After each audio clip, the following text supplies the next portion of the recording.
5 is limited. All right. Bye-bye.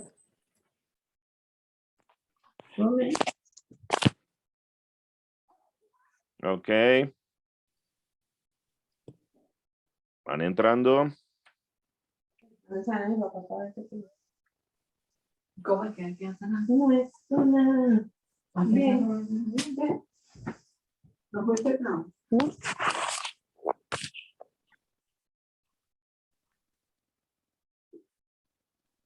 Okay. Ok, ya estamos iniciando. Este es el único número. A ver, no, ya va. Eso sería bueno. Mientras van llegando, eso, perfecto. Muy bien, gracias. Recuerden que hay traducción simultánea. Entonces, en la parte inferior, derecha, existe como un mundito de interpretación. Le dan clic y ahí pueden poner si quieren escuchar en español o en inglés, porque sabemos que hay personas que hablan los dos idiomas. ¿Ok? Ya van 71 personas ingresando. Muy bien. Perfecto. Muy bien, estamos grabando. Bienvenidos, bienvenidos, bienvenidas. Esto para MAGA es una alegría impresionante. Tener en vivo al doctor Richard Bandler, genio creativo de la programación neurolingüística, que lleva muchísimos años haciendo que la PNL sea mejor, más fácil, más sencilla, y la real programación neurolingüística, la PNL pura, la que definitivamente nos transmite a los trainers y que nosotros a su vez transmitimos a ustedes para cambiar el mundo una persona a la vez. Entonces, estamos absolutamente contentos con la magia de Richard para incrementar nuestra magia interior y seguir en este camino maravilloso de cambiar el mundo. Es muy importante también que sepan, ¿de acuerdo? Que así existan, digamos que muchas instituciones que dicen estar enseñando programación neurolingüística. Realmente la fuente, la pura, la que hace el efecto más sencillo, más rápido y ha evolucionado como un método, como una metodología en constante crecimiento, es gracias al doctor Richard Bandler. Obviamente a Catherine Lavalle, a John Lavalle, que está por ahí, que son los presidentes de la Asociación Internacional de Programación Neurolingüística. Para nosotros, MAGA, es un absoluto honor ser avalados por el doctor Richard Bandler, por la asociación, y estar muchísimo más cerca de mejorar las estrategias que las personas usan para ser exitosas y más felices. Estoy aquí con Lili Margarita, como ven. Lili, ¿quieres decir algo? Compartir esta alegría que tenemos de tener a Richard. Por supuesto, para nosotros en MAGA es un honor tener al genio creador de la programación neurolingüística, a la máxima autoridad en el mundo de la programación neurolingüística, el que tiene las últimas tecnologías, el creador de toda esta magia. Es definitivamente una persona que admiramos con gran profundidad, que lo llevamos en nuestro corazón y en nuestra mente todos los días. Y es un gran honor poder tenerlo en esta sala y compartiendo con cada uno de nosotros. Muchísimas gracias, doctor Bandler, por aceptar nuestra invitación. Doctor Bandler, es tu gente Thank aquí you de so Colombia y much. que gran I'd parte. like to tell you it's a pleasure to be here, although I would rather be there. I did so enjoy my trips to Colombia and all of South America and Mexico, and people there are very vibrant, and I do appreciate that because I have been to some very boring places. But in lieu of the things that have happened in the world right now, we've all been hit with the year of COVID. And some people have actually buckled under it. Companies have buckled under it. A lot of people have given up. And giving up is the stupidest thing that you can do in life, in whatever form you do it and with whatever you do it with. I discovered with 50 years of doing training, 50 years of seeing clients that have been given up on everybody, most of my clients were completely given up on. And part of what made it possible for me to learn the things that are now called NLP, by the way, I made up the term, and therefore I get to decide what's in it and what's not in it. Even the Oxford English Dictionary let me do that. Part of the reason is I've been around a long time. And over those 50 years, when they brought me clients and said they've been given up on by psychiatrists, they've been given up at athletes that were told they'd never play again, the list goes on and on and on. The one thing that I knew is that their case history was a list of all the things that hadn't worked, but that didn't mean there wouldn't be something that would work. My mission, so to speak, was to find what people hadn't looked at, and to look in places they hadn't looked, and to look at the mind in a different way. Psychiatry and most of psychotherapy at the time were looking for what caused problems. They believed you had problems because something went wrong. And as by virtue of whatever went wrong, that they believed that if you went back, and this all started with Sigmund Freud, that if you went back into your history and dug around, that somewhere you would find the etiological point, that is the root cause of what caused your problem. And that if you understood it, magically your problems would disappear. This was tried for 80 to 100 years, and quite frankly, it just doesn't work. It's a great idea, but there are a lot of great ideas that don't work. And that's part of the foundation of all science. Edison tried a lot of light bulbs before he found one that worked. And, Henry Ford tried a lot of ways of building cars before he found one that really worked.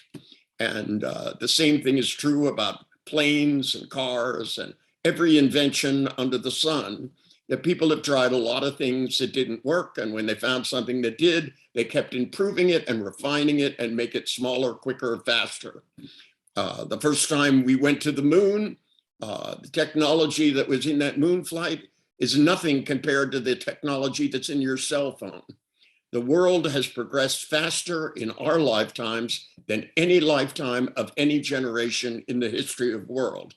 And part of that is because of all the communication and because there's less giving up, that a lot of people tried things, and when they didn't work, there'd be a few special people that had certain characteristics of determination that allowed them to find answers.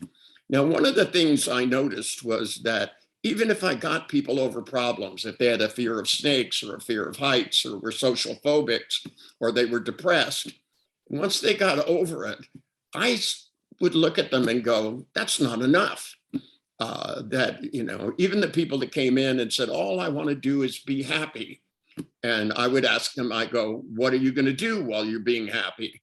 And they could never answer the question, because happy isn't a place, happy isn't a thing. When people are happy and cheerful, and I said as one of my goals early on, that if I was going to help a client to get better, it had to include a certain amount of cheerfulness, certain amount of determination, and a little sense of humor. Because if you don't have a sense of humor on this planet, you're in big trouble. That's all there is to it. That you have to have enough of a sense of humor that you can be able to get through the difficult things that the world is going to throw at you. COVID undid a lot of the things that I was doing. I had scheduled things for a year and they all got canceled at once. And you could look at that and you can either go, oh shit, or you can go, well, that's a rare and unprecedented opportunity to do things differently. That's what we're doing right now. We're talking to each other in a way that I probably never would have, because I had no need to. I would just fly down to Colombia and give a talk. I would fly to Puerto Vallarta, give a talk. I would fly to London and people would come from everywhere and I could give a talk. And I recorded some things and sold some things. But technology has made it possible for us because being able to do Zoom events is adapting to the situation. Now, I wrote a book some years ago with Garner Thompson called The Secrets of Being Happy. And when I was interested in what made people happier people, because happy isn't a noun, it's not happiness. Happy isn't really a verb. Happy is an adverb. This is a verb that modifies other verbs. That one happily goes to the store, one happily plays cards, one happily paints pictures, one happily looks at their child and thinks this is a wonderful human being, sometimes. And sometimes you look at them and you're furious, and sometimes you're this and sometimes you're that.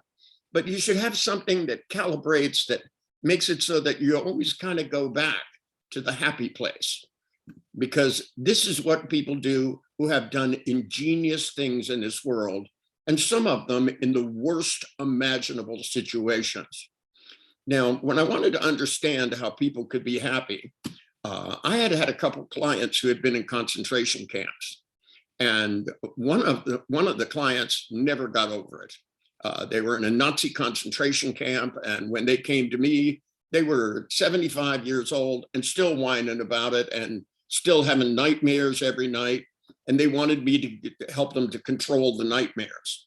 The odd thing is their husband had been in a concentration camp, and he was just as cheerful as could be. And when I asked him, I said, how were you able to survive all of that? And he said, well, I still know it all happened. He said, but it doesn't feel like it's happening now. The best thing about the past is that it's over. And if you don't get that, you keep reliving it like it's happening today. That all these bad memories that people have. There was an Austrian, I believe he was, named Viktor Frankl, who was a doctor. And Dr. Frankl was taken when he was during the Nazi invasion, taken to a concentration camp, a horrible place. And during the time he was there, he lost his wife, he lost his children, he lost his parents, and he lost his friends. And still, the whole time he was there, right up to the end, he almost died of some horrible disease just before he got out of the concentration camps. But the whole time he was there, he kept in his mind, because when the Nazis came in, they took his manuscripts and his books, and he was determined to. So he wrote on little pieces of paper parts of the book so he would remember it. He even gave it to different prisoners, and the Nazis found the scraps and tore them up once again. But by the time he got out of the concentration camp, his mission, he was almost driven to reconstruct the book. And it became one of the most influential books in the field of psychology. It was called The Doctor of the Soul. And it became one of the most important books ever written. And he described how he made it through and survived through the worst of times. I've talked to people that were in Vietnam and held as hostages for 8 years, beaten with sticks. And most of them survived because in their mind, they thought about where they were going, not where they were. And people who focus on the past are driving by looking in the rearview mirror all the time. That's the quickest way to run into something unexpected. And there'll be plenty of unexpected things anyway. And looking in the past to try to figure out how to get to the future, well, you might be able to avoid a few mistakes, but it's not really planning.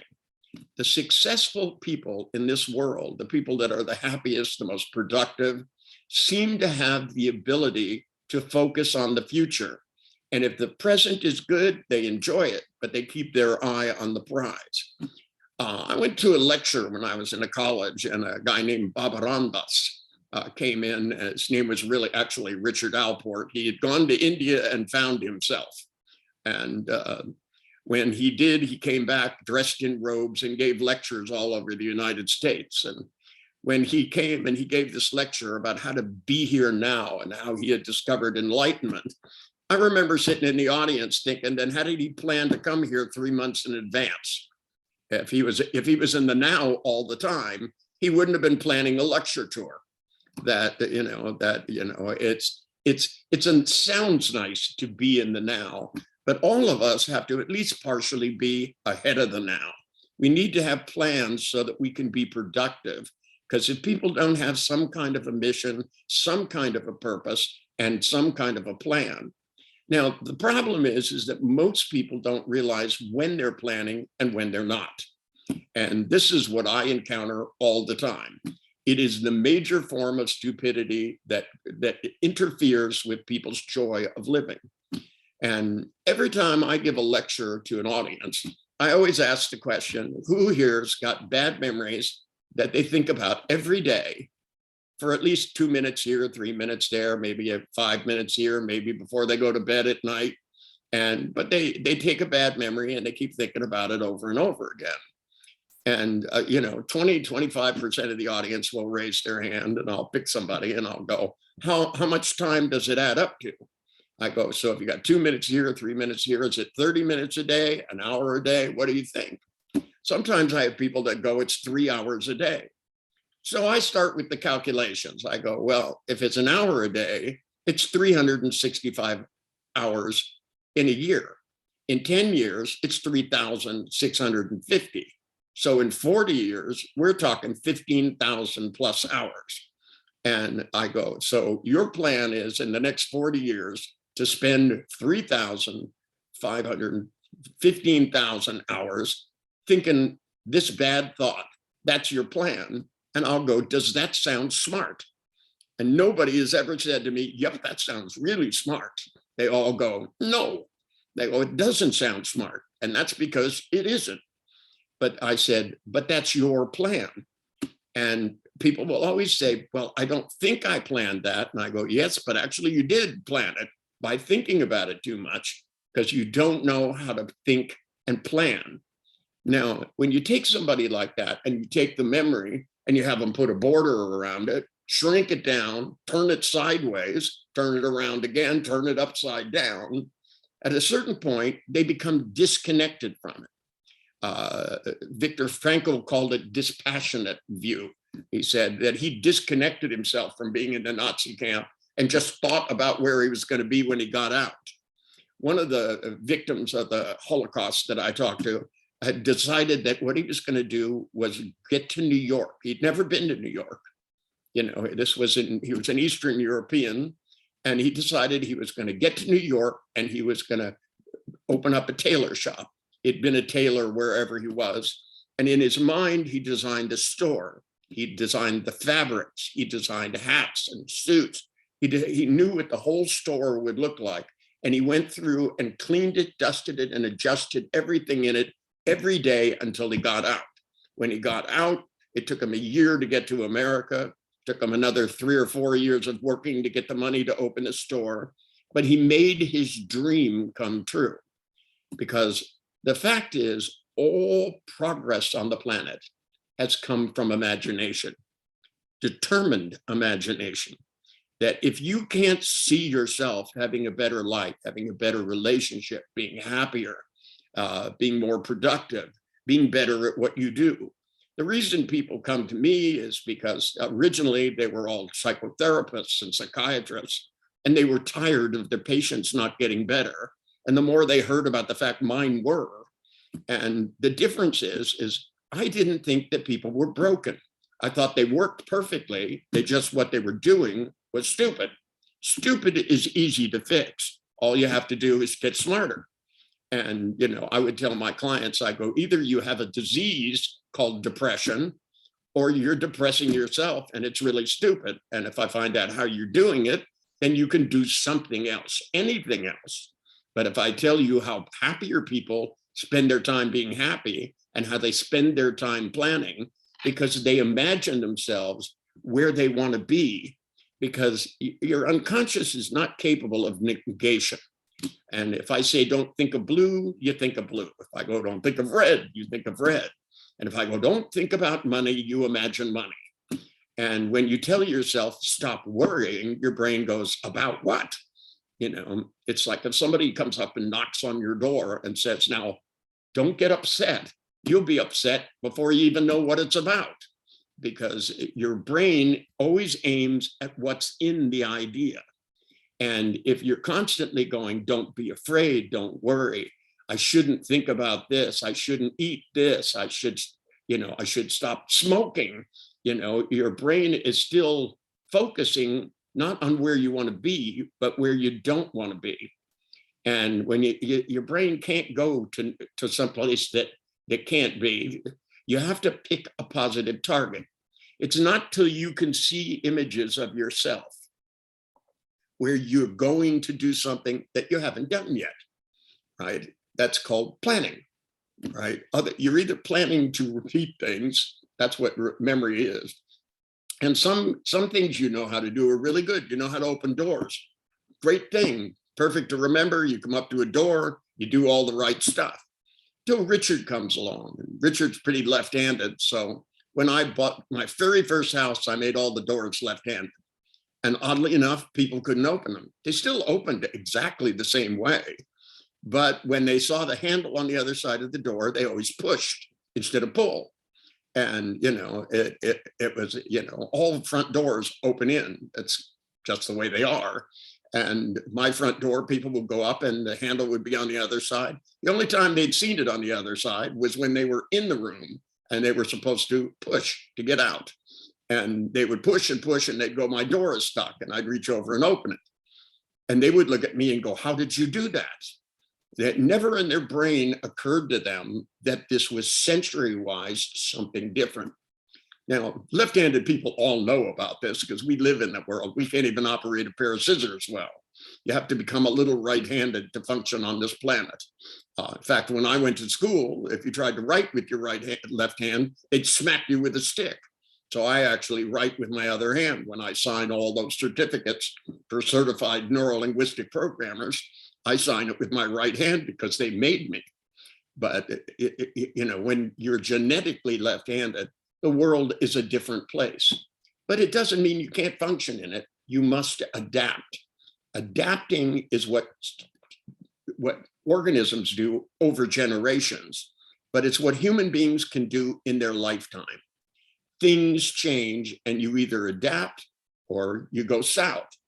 And what happens is there's another psychologist who studied the Korean War. And when he studied the Korean War, oddly enough, American prisoners were, and North Korean or South Korean prisoners were all taken. They were put in camps and they were treated in a way which got them to all give up. That was the goal of the North Koreans. They got to the point where there were hardly any guards, there were no fences, and they spent their time attacking each other. And they got rewarded for squealing on each other. And so they were constantly suspicious of each other. And the whole thing was a thing because when they got to the point where they really believed there was no way out, they didn't even try to get out. Whereas in World War II, escape was a way of life for all the prisoners. That was their purpose. They had a plan. They were constantly thinking about going back home. But in the Korean War, they had all been convinced there would be 1,000 people in a prisoner of war camp and not one of them would try to escape because they had gotten them to give up. That's the very first thing they did when they got new prisoners. They put them in an environment where they got them to give up, where they got them to turn on each other, where they got them to believe there was nowhere to go and no one would care and nobody would want them. And they got to the point where they stopped imagining themselves being happy. And at that point, they didn't even try anymore. Most of the clients that came to me were in the same situation, but not in a war, not in a Nazi prisoner camp, but in one of their own construction. They had decided they would always be depressed. They had decided they would always be unlovable, that they would always have anger problems, that they would say things like, I'm the type of person whom. They would literally tell me their diagnosis like they were wearing clothes. They would come in and they'd go, well, I'm a paranoid schizophrenic.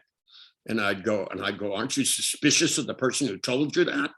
And, you know, because if they're paranoid, they just need to be paranoid about the right thing. Maybe your diagnosis is completely wrong. And because it's not until they could learn to laugh at it and start to look at themselves differently that they had the chance to emulate their imagination rather than repeat their past. See, the brain is designed to make things familiar. That's what it's for. As we grow up, we learn that what glasses are, what they do, how they work, so we don't pour them on our head. We learn how doors work. We know what to do with our fingers. Some of us learn to play musical instruments, and it's awkward at first. And every time you learn something new, it's awkward, but then it becomes familiar. And the more things become familiar, doors, chairs, all of those things, everything, riding a bicycle was awkward at first, and then you learn to do it. Driving a car, awkward at first, and then you learn to do it. Some people learn to do it better than others because they keep refining the relationship between their senses and the activity. Now, with me, one of the things that I did over the years was look at the success that I had and ask the question, how can I do this better? So that I didn't become satisfied with it, because at first, the first phobia treatment thing took 45 minutes. And I went, boy, that's a long time. Whereas other people believed it took 10 years and only a certain percentage of the population could be desensitized to a phobia. That even brief therapy was 10 sessions. And to me, I believe that if you could get a problem, that if a traumatic event could cause a problem in 4 minutes, then we should be able to solve one in 3 or 4 minutes. That if you look at that as a goal, so most of the things that I do and my students teach and my trainers teach is how to address everything as if it's education. That, you know, people may be slow learners, but they are educable. I learned that from Virginia Satir when she was one of the first psychotherapists I studied, because what I did was to look at the psychotherapists that got results. And I ignored the times they didn't, only paid attention to the times they did, and tried to build algorithms that would describe the difference between the two. I built algorithms for how to ask questions. In fact, I'm in the process of rewriting my very first book that I wrote with John Grinder, because what the two of us didn't realize at the time, but over the years I've come to realize, is that the meta model itself, the model of how to ask questions of a client, is really a problem-solving machine. That if applied properly, that not the way psychotherapists did necessarily, we did it to predict what psychotherapists would ask when they were being successful versus when they weren't. And we discovered that what they did was to challenge the limits of somebody's model of the world, because we don't experience the world directly, we build a representation of it inside our head. And therefore it has to have certain differences. One, it has to be smaller, and two, we have to generalize. We have to decide what things are similar and which things are not. So chairs and glasses are different. And so when we encounter something, even if, it's not a chair, we could use it at one if it's close enough. Our ability to generalize from a certain number of events is a good thing, but it also can be something that limits us. Then we start a couple of events and suddenly you decide that you're terrified of water. So you end up with a water phobia. I had a client who fell in a river when he was 4 years old, and he became very terrified of water. And then he went and saw the movie Jaws, and it was all over. He couldn't take a bath. He couldn't go in his own swimming pool. He couldn't go near water. He was in the sink with a sponge. And I mean, we're not talking about some hillbilly up in the mountains. We're talking about an executive at a Fortune 500 company. And when he came to me, his psychiatrist came with him, and he said, I'm really embarrassed to tell you all of this. He said, because I have a feeling you're going to think it's stupid. And when he got done telling me, I said, you're absolutely right. It is stupid. And I said, but you know what would be more stupid? Would be to keep doing it. So what you need to do is to change the way you're thinking, so it will change how you feel, so that you're able to do new things. Because if your feelings prevent you or force you to act in a certain way, then you have to change how you think. And when we have memories that are way too big, they're just the size of them are larger than life, it's really easy with great big pictures to create really bad feelings. Every movie producer knows that, and that, you go see a horror film on the big screen versus watching it on your cell phone, two different events. And your ability to go in your mind and to be able to change things. Now, when I take one of these people and they tell me they're spending 15,000 hours with a bad memory, and in the next 40 years, and that's their plan, I have them take the memory and I have them put a border around it. I ask them, what's your favorite color? And I put a nice border around the picture. Now, there's a little neurological trick to this, because when you construct images, that is, when you make up a picture of something you've never seen, because you've never seen this memory with the border around it. So the activity of doing it switches it from one hemisphere to the other. You're now constructing an image rather than remembering one. And even though when you remembered it, it's not exactly the way it was, because when you saw it, it wasn't larger than life.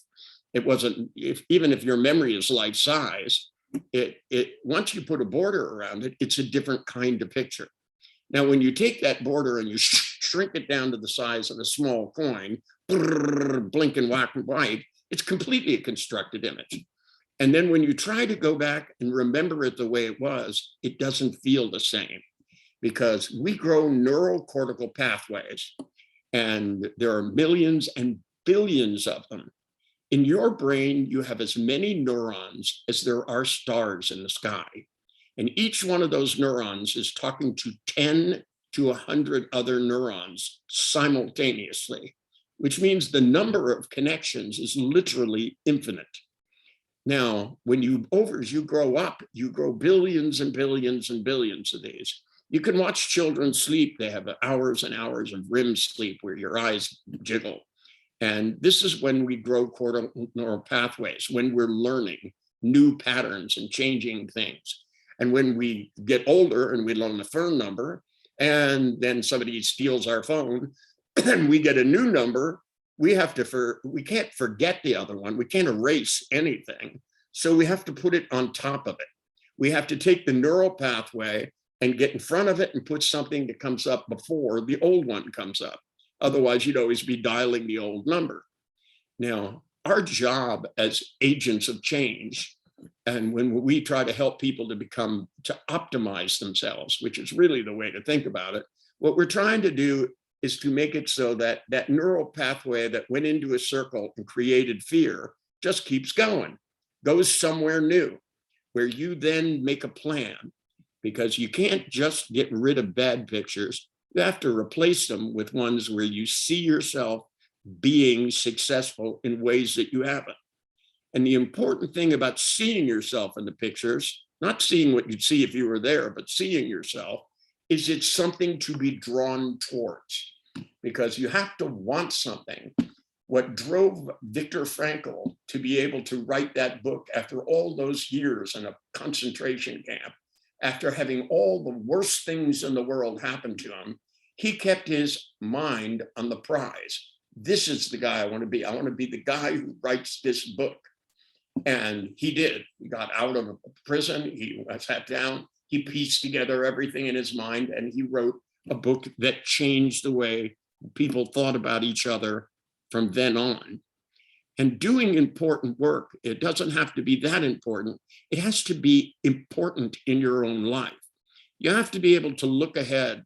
When I say to my clients who are depressed, if you could see yourself being happy, being gregarious, talking to people, saying hello to people you've never met, doing all the things you couldn't do, can you imagine it in your mind? It's not true now, but can you imagine it? And if you look at it, do you want it? And that's the question. You look at it and you go, would you like to be this person? You have to want it so much, it makes you wet your lips. There's a lot of biological things that I use when I work with people. And one of them is to teach them to wet their lips at the right time, to go, I really want to be that person, so that they become driven. Because when you have a good target, your unconscious starts to line everything up to take you that way.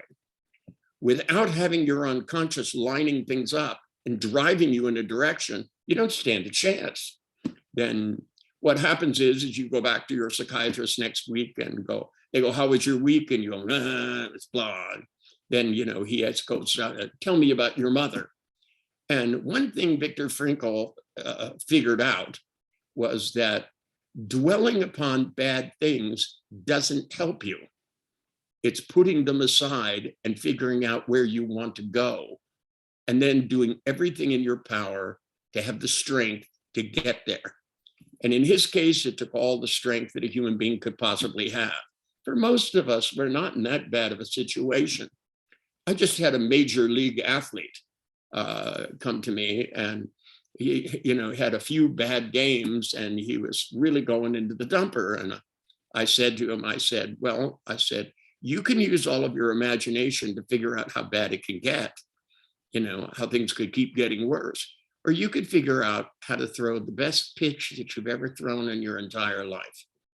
Better than anyone you've ever thrown in any game. Start with the 10 best ones you've thrown, and then figure out what would even be better than that, right? Literally, could you take the hardest, most successful person you ever had to play against, see them, in your mind, doing all of the best things they could do, and then running them together back and forth in your mind and finding the hole so you know exactly where to throw the ball to strike them out. Your ability to plan to be better than you ever were is what makes us very special, magical beings. I love my dog, but my dog doesn't sit around and figure out what would be the best trick a dog has ever done. It just doesn't do it. It's content. And you can be content with your success. I met a lot of people who were very successful and very content. And then they just kind of faded away. And some of us are more driven than that. Some of us go, how can we do this better? How can we do it faster? What else can we do? How can this be better? If you think you've had the best kiss of your life, that's a shame. You really should think, what would even be a better kiss than this?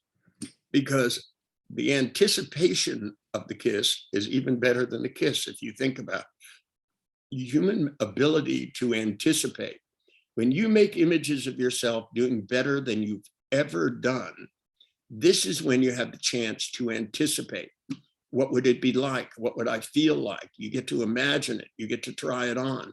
What would I say? You can run longer and longer scenarios. You can take very difficult situations and figure out how you would get through them successfully. You can take successful situations and figure out how you could do even better.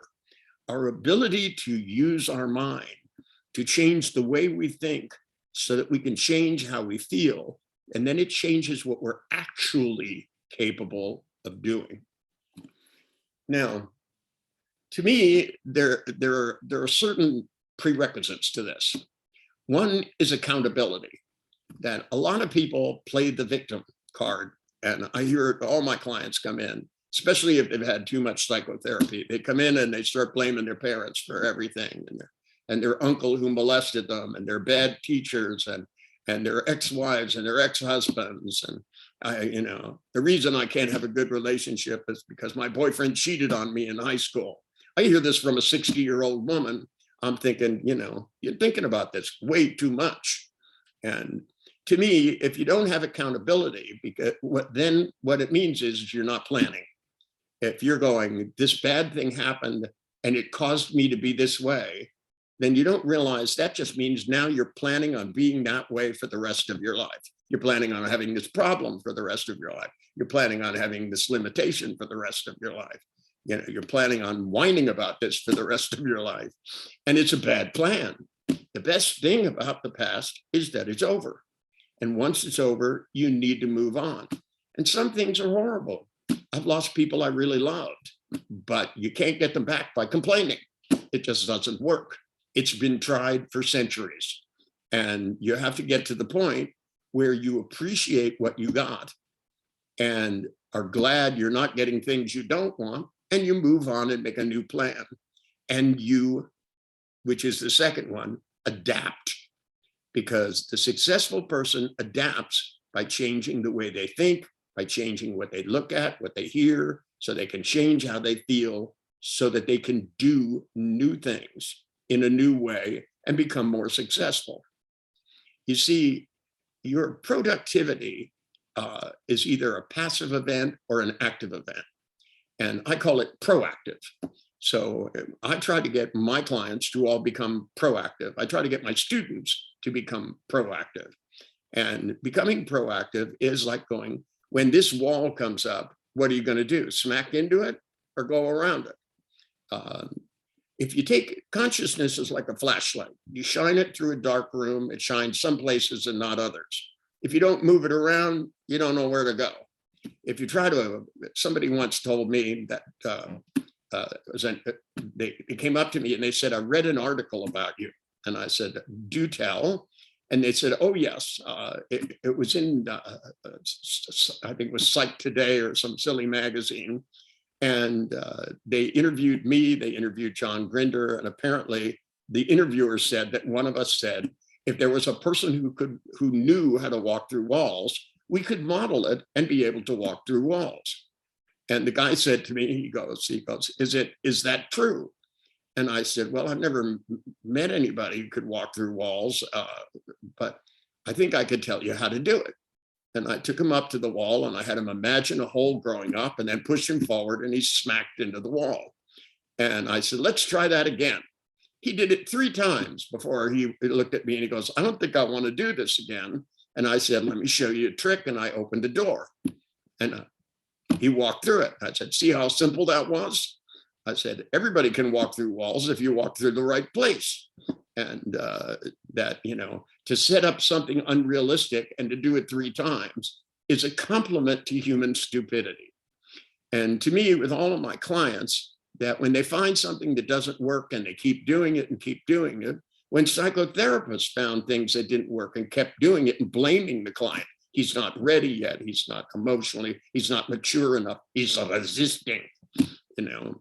I can't believe how many times I heard a psychotherapist say to a patient, tell me about your mother, right? You know, let's see if we can blame her. If not, we'll move on to your dad and we'll blame him. If not, we'll pick your aunt, your uncle, school teachers, preachers, priests. I mean, the list goes on. I mean, when somebody tells me, you know, that they were molested at the age of 12, so that their whole life has been ruined by it, I go, number one, your life isn't over. And number 2, he's not here now, so who's ruining it? You know, if you can change what you're thinking about, it won't keep ruining your life. You know, it doesn't mean that it won't have happened, but it means that you won't continue to feel the way you feel and do stupid things that you're doing and not do wonderful things that you could do. Because if you plan on aiming towards the future, absolutely everything becomes possible. The number of clients over the past 50 years I've had that were told they were going to have to learn to live with their OCD. They were going to have to learn to accept that they were, you know, that they were bipolar or whatever they call it now. They keep changing the names of things rather than finding solutions. Oh, you're bipolar. No, you're not bipolar. Oh, you were manic depressive. Now you're bipolar. And now there are like 30 different kinds of alcoholics. The truth is, if you keep putting alcohol in your mouth and it makes you act crazy, you should stop. And if you know, all you think is it's going to be hard, then all it will be is hard. If you think you should quit smoking and you don't quit, all you have to do is stop putting cigarettes in your mouth, really. And when people do it, they go, oh, I have to chew gum, I have to do this, I have to do that. No, all you have to do is go through withdrawal for 3 weeks. So when your body starts to get the heebie-jeebies and you start feeling anxiety, your brain goes, I'm going through withdrawal. I'm doing exactly the right thing. And you pull up a big picture of yourself in 3 or 4 weeks, walking through a room full of people smoking cigarettes and not wanting one. And you go, do I want to be that guy? Or do I want to be this twerp that can't stop smoking? And you make one picture big, the other small. And if you desire it enough, if you desire it more than you desire a cigarette, you won't smoke. I've had hundreds of thousands of people quit. I've had millions of people over the years change their life, and many of them without instructions from me, just because they got the idea. They got the idea. What I need to do is have a good target and go for it. And when, you know, if you're not dieting and get hungry, you're not dieting. Of course, when you diet, you get hungry, and you should feel proud of yourself for being hungry. And when you do, you'll get an endorphin rush, which is pretty much what you get from the food. So, you know, because losing weight isn't rocket science. People come in and say to me, I want to lose 40 pounds. And I pull out a chainsaw.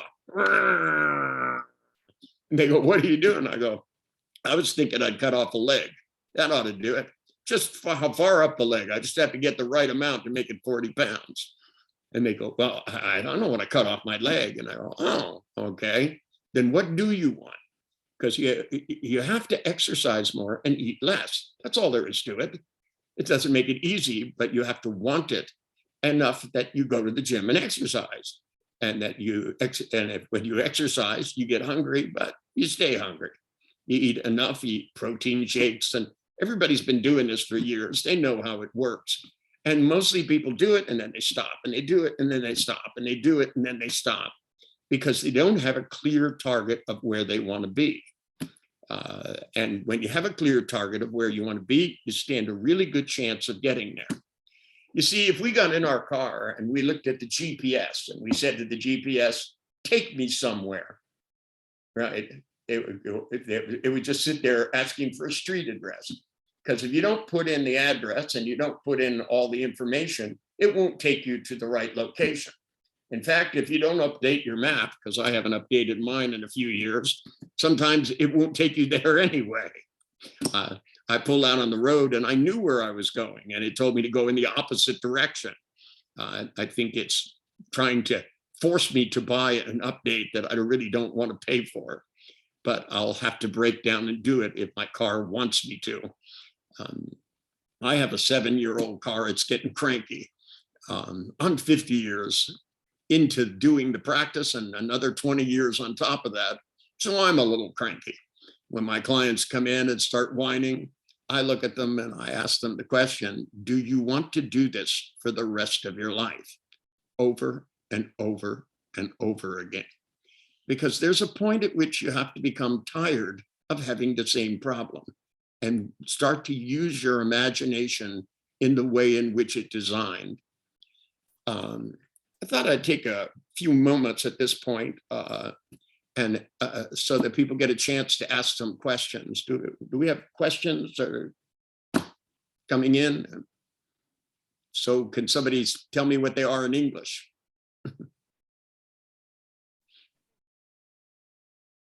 Todavía no hay preguntas escritas. Pueden escribir las preguntas pues en el chat. Y aprovechemos pues para que Richard las conteste.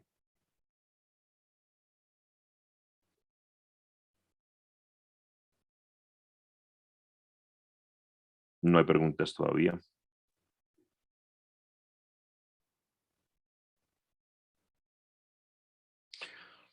Mientras hay una pregunta, Richard. Hold on. The last question was not grammatical, so I don't understand it, just to start with. But let me take a guess. Okay. When horrible things happen in the past, the question is, do you think about them as if they're happening now or in the past? There's a technique called the red shoe technique. And this comes because one of my clients, I asked the question, I said, what's something that was really important to you when you were young? And she told me, she said, I had a pair of red shoes. And, you know, they went with a certain dress and I was going to go to a big party. And I wanted those shoes more than anything in the world. And they were just the most important thing. And I said to her, I said, do you want them now? And she looked at me and she goes, no. And I said, well, when you think about that picture in your head, I said, is it a big picture? And she goes, no, it's really, you know, it's like this big. You know, it was off to the side. It was a little thing. It was, so, you know, it was in the past. It's what was important in the past. And I said, and when you think about the bad things that happened to you, because she had some horrible things happen to her, to tell you the truth. She was really mistreated. She had been kidnapped and tortured, basically. And when I said, when you think about that, I said, is it a little picture like that over there? And she went, no. She said, it fills my mind. And I said, okay. So if we red shoe it, so to speak, take that picture, put a border around it, shrink it down, move it over here, right? And turn it all the way white, turn it all the way black, just like a brightness knob, boom, boom, boom, boom, boom, really fast. I said, does it feel so important now? And she said to me, no. And I said, so if you're going to act with kindness, because oddly enough, the other thing that Viktor Frankl talked about was when they were in this concentration camp and they got to the point where they were all skin and bones and they had barely anything to eat, that what kept people human was that somebody starving to death would look at somebody who was worse off than them and take a little bit of their food and give it to them. That acts of human kindness are what makes us human. And even though, you know, I have clients that come in, and to be quite honest with you, some of them I don't really like. You know, they come in and they start talking to me, I really don't like them. And that tells me that, you know, because some of them I just really have thought about just kicking them out the fucking door so I didn't have to listen to them. And, but you have to look at them and go, this person needs a little kindness. And if they do, then maybe they'll become somebody that I wouldn't want to kick out the door. And so maybe they won't be so mean to other people. And therefore, it will reverberate through generations of people. If we all don't start acting a little nicer, in this country, there are great divisions over stupid stuff like politics, you know, and, you know, people are up in arms about everything. And I'm sorry, you would think in the COVID days, people would start taking care of each other, but they, you know, our politicians have frightened us. The news frightens us. Everything is telling us like the world is going to end. And prophets of doom have been around since the beginning of time. They used to stand on the street corners when I was growing up, saying with a wooden sign that said the end is coming. And they were in Roman days as well. They just didn't have as nice a signs.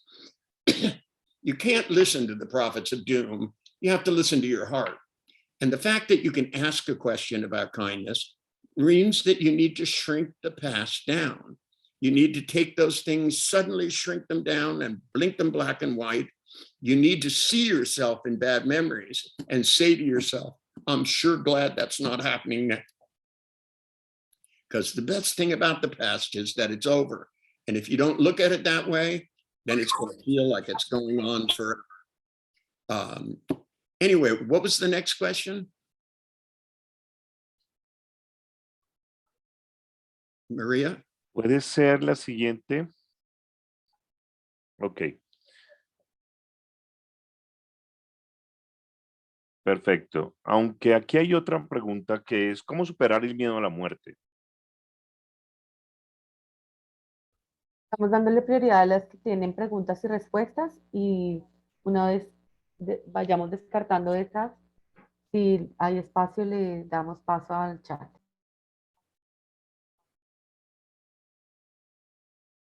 Ok, ¿cuál quiere seguir? Ya Mafe le está traduciendo al doctor Bandler la siguiente.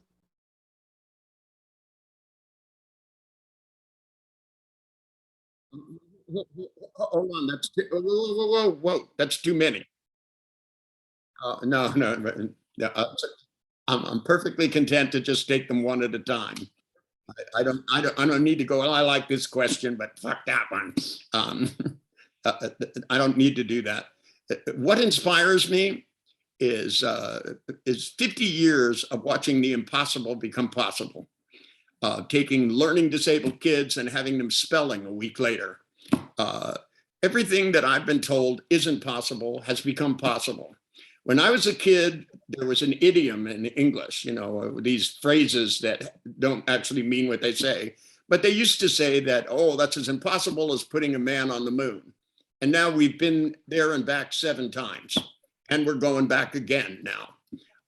Going to the moon doesn't seem impossible anymore, but it used to be. It used to be that they, you know, if man was meant to fly, he'd have wings. And now we have airplanes flying all over the place. You know, what inspires me is knowing that whenever somebody says something is impossible, it's going to be possible. It's just a question of how you look for it. And the more, you know, psychiatrists would bring me, or psychologists would bring me, or coaches would bring me their athletes and tell me, you know, he'll never throw a ball faster than 95 miles an hour. You have to realize in sports, and all of sports, especially in the Olympics, the difference between winning and losing can be fractions of a second, a 10,000th of a second in skiing or some of these sports. And it's not just years of practice, because they all do that. It's not just conditioning, they all do that. It's mental. It used to be that the 4-minute mile was impossible. Once somebody broke the 4-minute mile, now it's done all the time. There are lots of people, they do it when they're not even professional athletes. You know, that what's supposed to be impossible becomes possible all the time. And when you believe that, it will inspire you to look at things that are difficult. And instead of going, it's impossible, I can't do it, it would take forever, you start asking, how can I do this quicker, faster, easier? And what inspires me is having looked at all the changes that have happened in my lifetime. We never believed the Berlin Wall would come down. Now you can't even tell where it was. What was the next question? Just one at a time.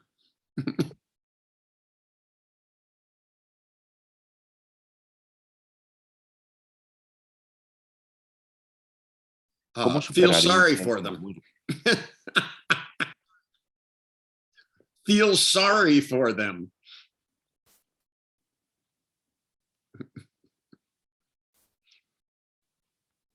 It happens all the time, right? And if they don't believe it, then they should try it and find out if it works, you know. And it's really simple, you know. If they follow the steps, you get the result. And, you know, when people say they don't believe in NLP, well, I don't believe that a lot of people do, and that say they do NLP to start with. That, you know, it's one thing to take a few classes and read a few books and then decide you're an expert. And an X is a has-been, and a spurt is a drip under pressure. And to me, it's that if I try something with somebody and it doesn't work, I adjust it so that it does, because it has to be done by the person. And when people come in and say, I don't believe something, I'll go, are you sure? And they go, yes. And I go, are you sure enough to be unsure? Because, you know, believing is not the question. Trying is the question. And so I feel sorry for them if they don't try new things and learn new things. Anything that will give me a faster way to learn, I'll do in a heartbeat.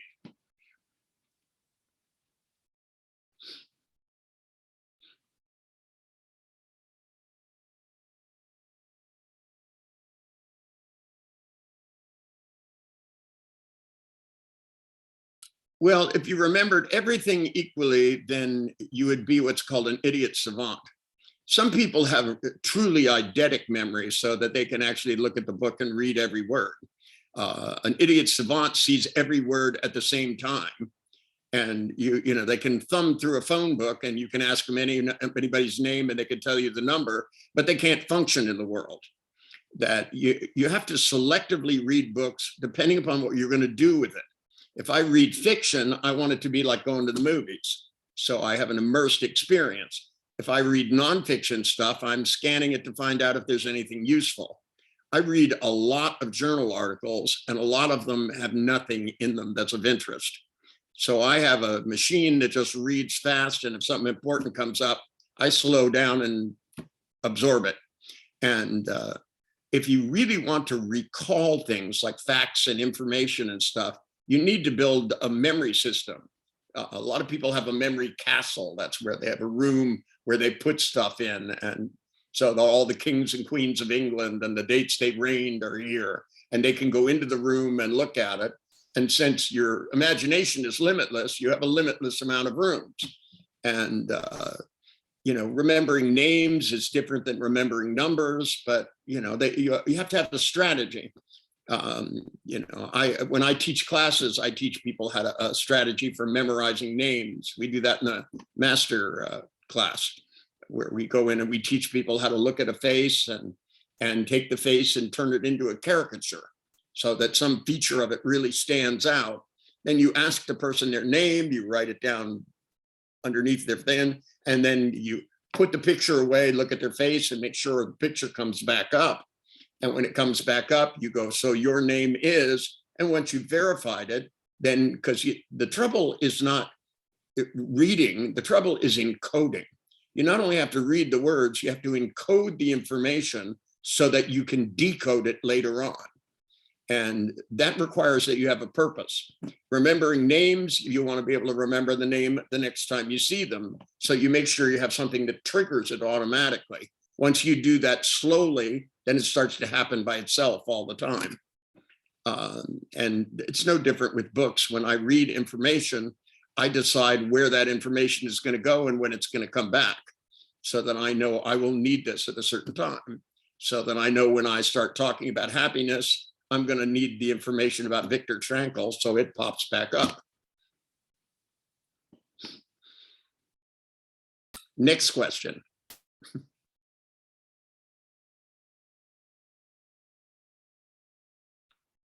Hay una pregunta acerca de adicciones. ¿Qué hacer con adicciones? Alcohol, sexo, drogas.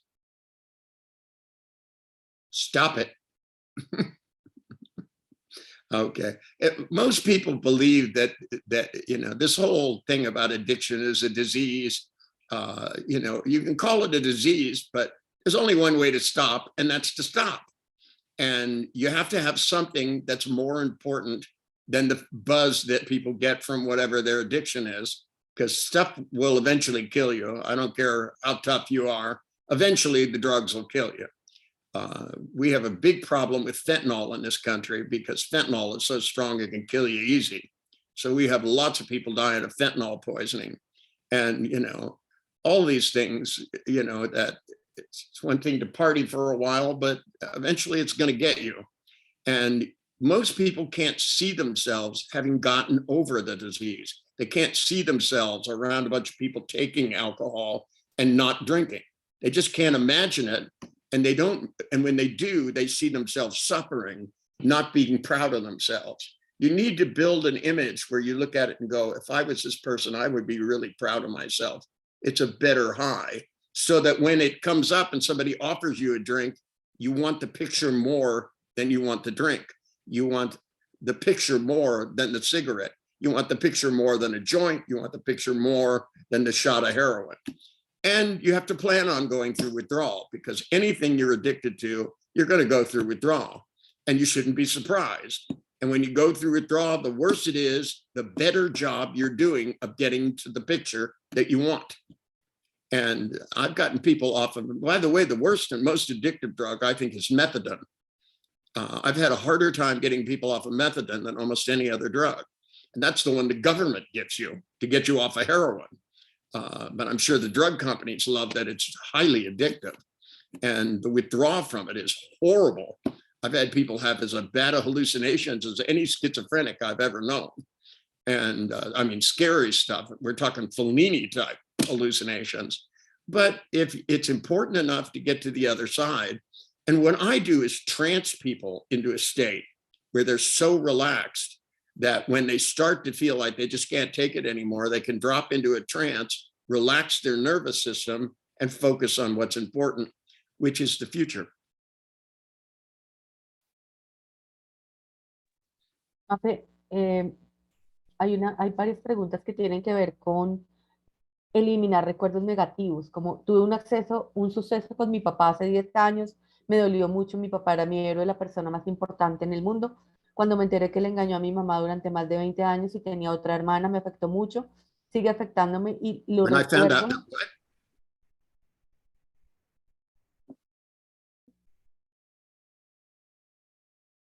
Y lo recuerdo como si fuera Ok. Hay varias preguntas que tienen que ver con eliminar recuerdos negativos asociados a emociones displacenteras, como por ejemplo, que tuvo un suceso con el papá hace algún tiempo, 10 años, y se enteró que engañó a su madre por más de 20 años y tiene otra hermana. Esto sigue afectándola y cuando recuerda ese momento, siente el mismo dolor de ese día. ¿Cómo puedo recuperar mi tranquilidad y que ese recuerdo no me siga afectando? Y está, Well, to start with, it's not that the memory doesn't affect you, it's that it doesn't feel like it when you first found out. And my guess is this memory is life size or larger than life? Whose memory is it? Who are we talking about here? Did they put their name on this? oh, dice espectador anónimo. It's anonymous.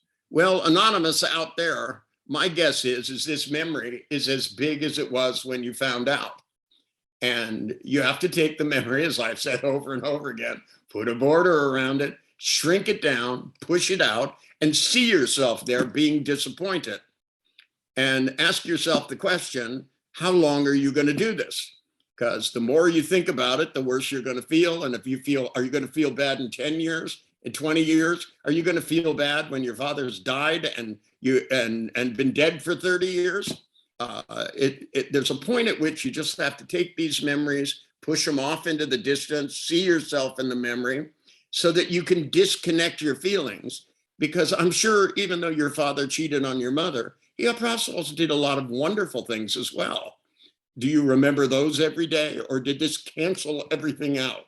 Because a lot of people take one bad memory and put it in front of everything else that happened.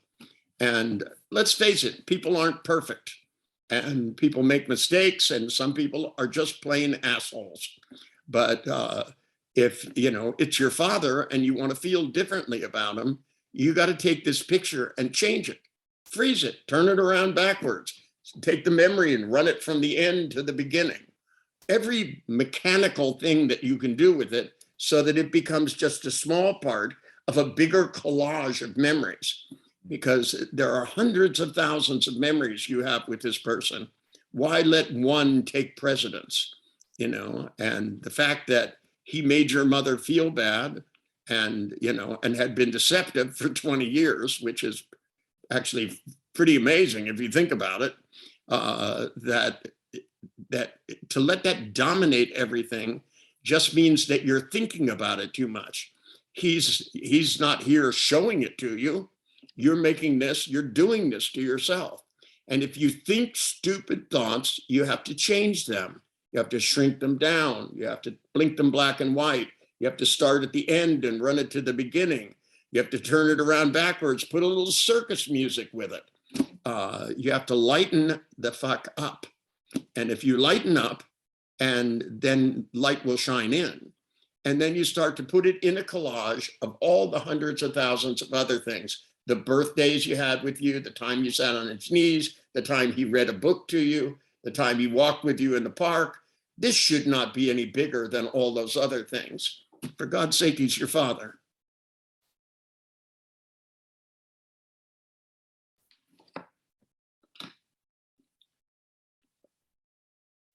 Suddenly, I'm very popular on my phone.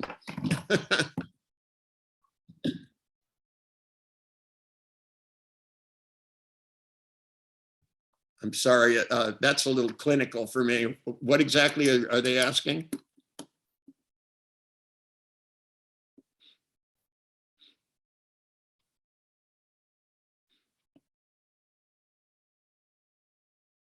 Yes.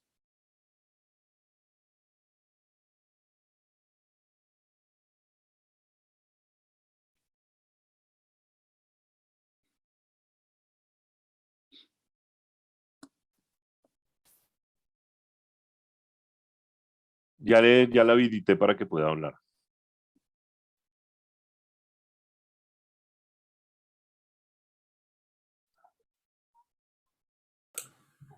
La persona que realizó la pregunta, por favor, habilite el micrófono. Lo que sucede es que hay unas personas conectadas con mi nombre.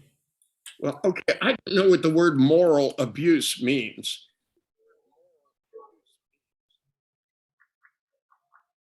Habilité ya a todas las personas que estaban con tu nombre para que pudieran hablar ya.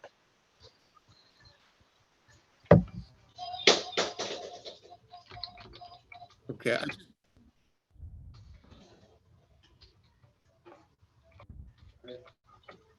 Ok. Ya puedes hablar. Now you can talk.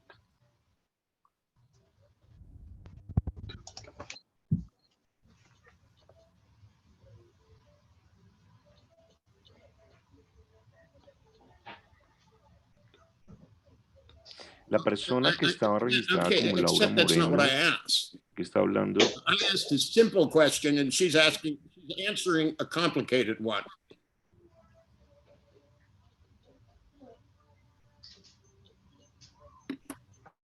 parece o que no sabe que le estamos hablando a I'm esa sorry, I don't persona. know what that means by damage your reputation. Are we talking about somebody showing naked pictures of her to somebody? What are we talking about? I just don't understand what the question is. You see, if we talk in generalities instead of specifics, then it's very hard to deal with things. She's saying that she's immersed in remembering something that somebody did which made other people think badly of her. Okay, but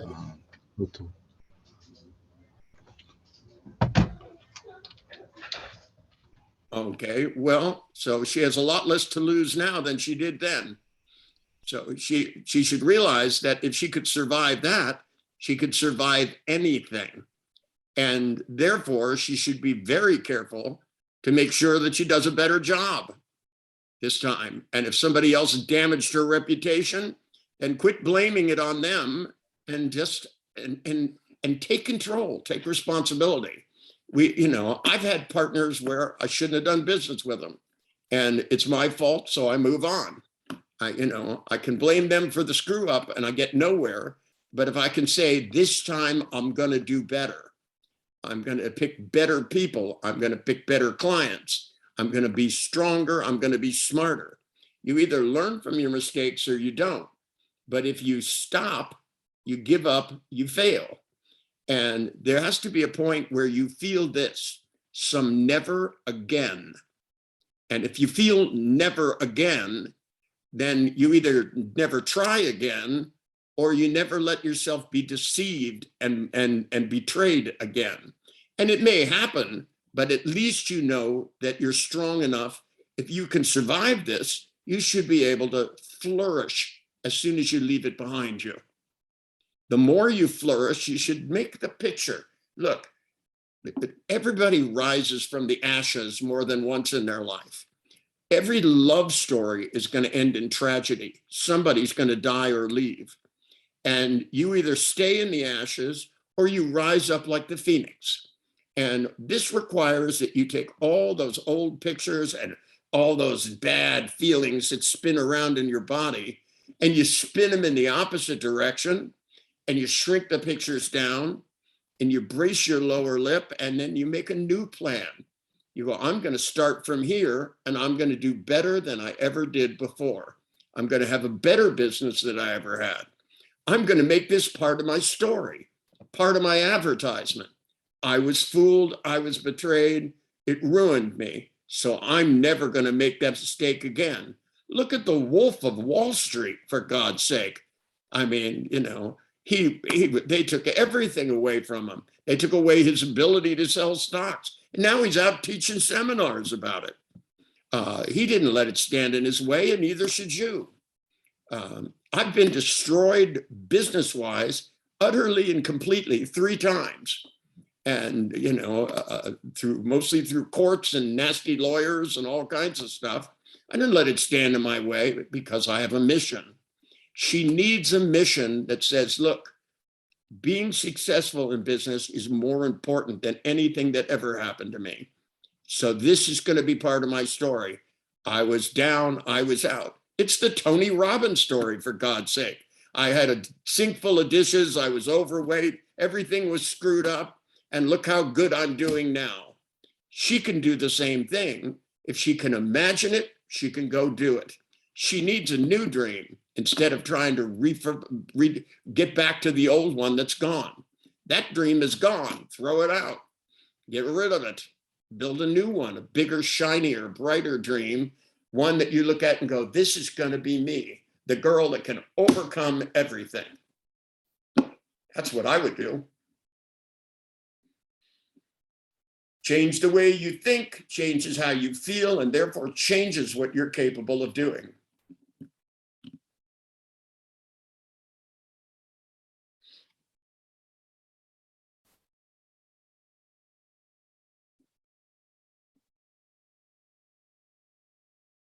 I've never understood that. When people say, I'm afraid I'm going to fail, that sounds like they're planning to fail.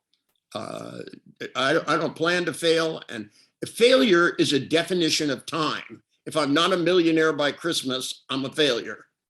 And instead of worrying about whether you fail, because everything that doesn't work, you adjust and adapt to something that does. And to say I have a fear of failure is an intellectual excuse. And every time somebody brings it up, what it gets down to is they just can't see themselves succeeding. And you really need to see yourself succeeding. And if you start to do that and it doesn't work, then make a new picture. There's millions and billions of pictures you can conceive of. And if you pick ones that don't work, and if you're worried that, people are going to say, well, you didn't do this by this time, you didn't accomplish this. There was a shoe company once that couldn't keep up with the times because they couldn't go into mass production. So they started making shoes only for transvestites. And they ended up making millions and millions and millions of pounds. It was an English company, but they just pivoted. And that's what we all have to do. As failure approaches, you pivot and find your doorway to success. And sometimes that doorway will be a lot bigger success than you expect.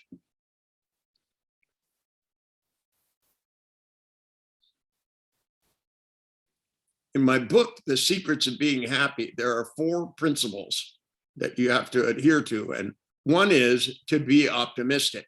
The guy in the concentration camp who's dreaming of moving to New York is not realistic, because most everybody in those camps died.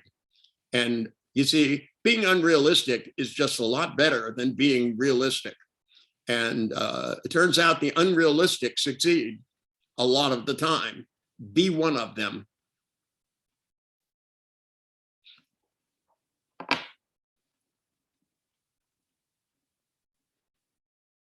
And making yourself feel bad ahead of time is a really bad plan.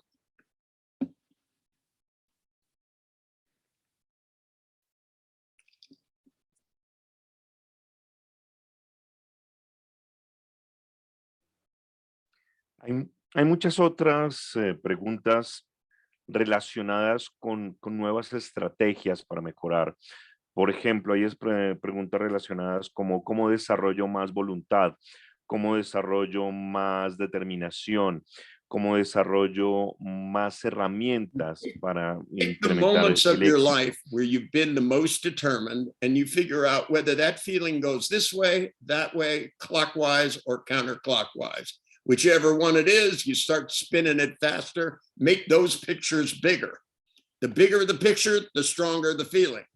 And when you think about yourself being determined and really going for it, you take memories where you did, you string together 10 good memories, you run them back to back, and then you think of where you want to go and you spin that feeling wildly and go for it.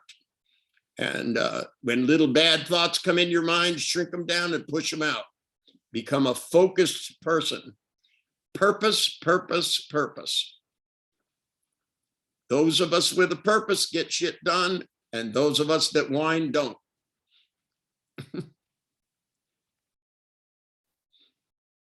You got to take control of the device up here.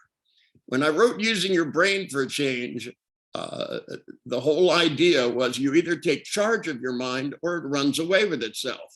Psychologists have been telling us for a century that we have no control over our brain, and it's absolute nonsense. That your ability to control your brain is based on knowing where your pictures are, knowing how big they are, slowing them down, speeding them up, swapping them for other things. You can literally trade feelings, and you can make feelings get stronger, and you can slow them down. And it's all done by practicing thinking. Even in Spanish, I believe, my book, Thinking on Purpose, is in Spanish, I believe. And I would say read that book and take those exercises seriously. Thinking on purpose is where it's at, because the more you control your brain, the more you control your feelings, and the more you can control your actual abilities in the world. Everything from athletics to piano to guitar, to mathematical abilities, memory abilities, emotional abilities, your ability to do everything, right down to that perfect kiss.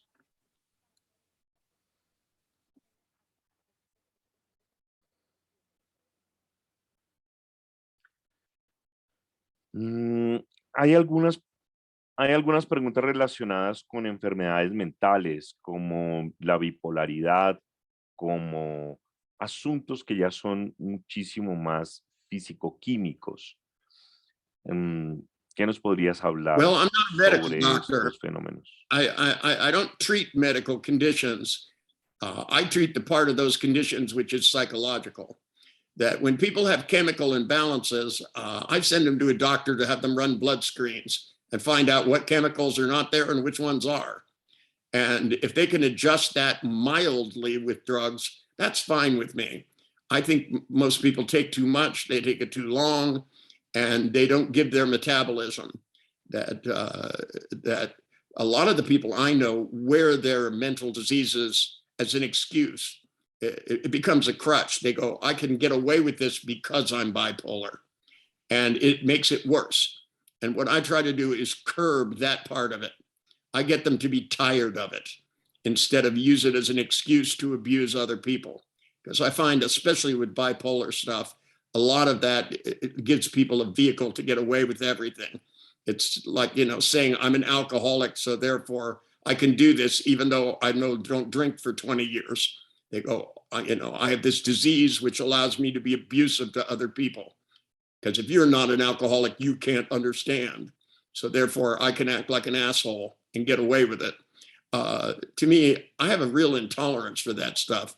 I have to admit, I'm hard on my clients. They don't want to come any more than they have to. And that's a good thing. That, the more you tolerate mental illness, the more people don't discover that there are better choices. And I try to give them other states of consciousness. I teach them to meditate. I teach them to trance. I teach them to enjoy going into states where they are enthusiastic, where they're friendly, where they're cheerful, so that they don't spend time in the wrong state. And it doesn't mean that they don't slump back in and out and sometimes have to go back on their medication. But I've had very severe schizophrenics become very functional without drugs. Just a question of how you aim them.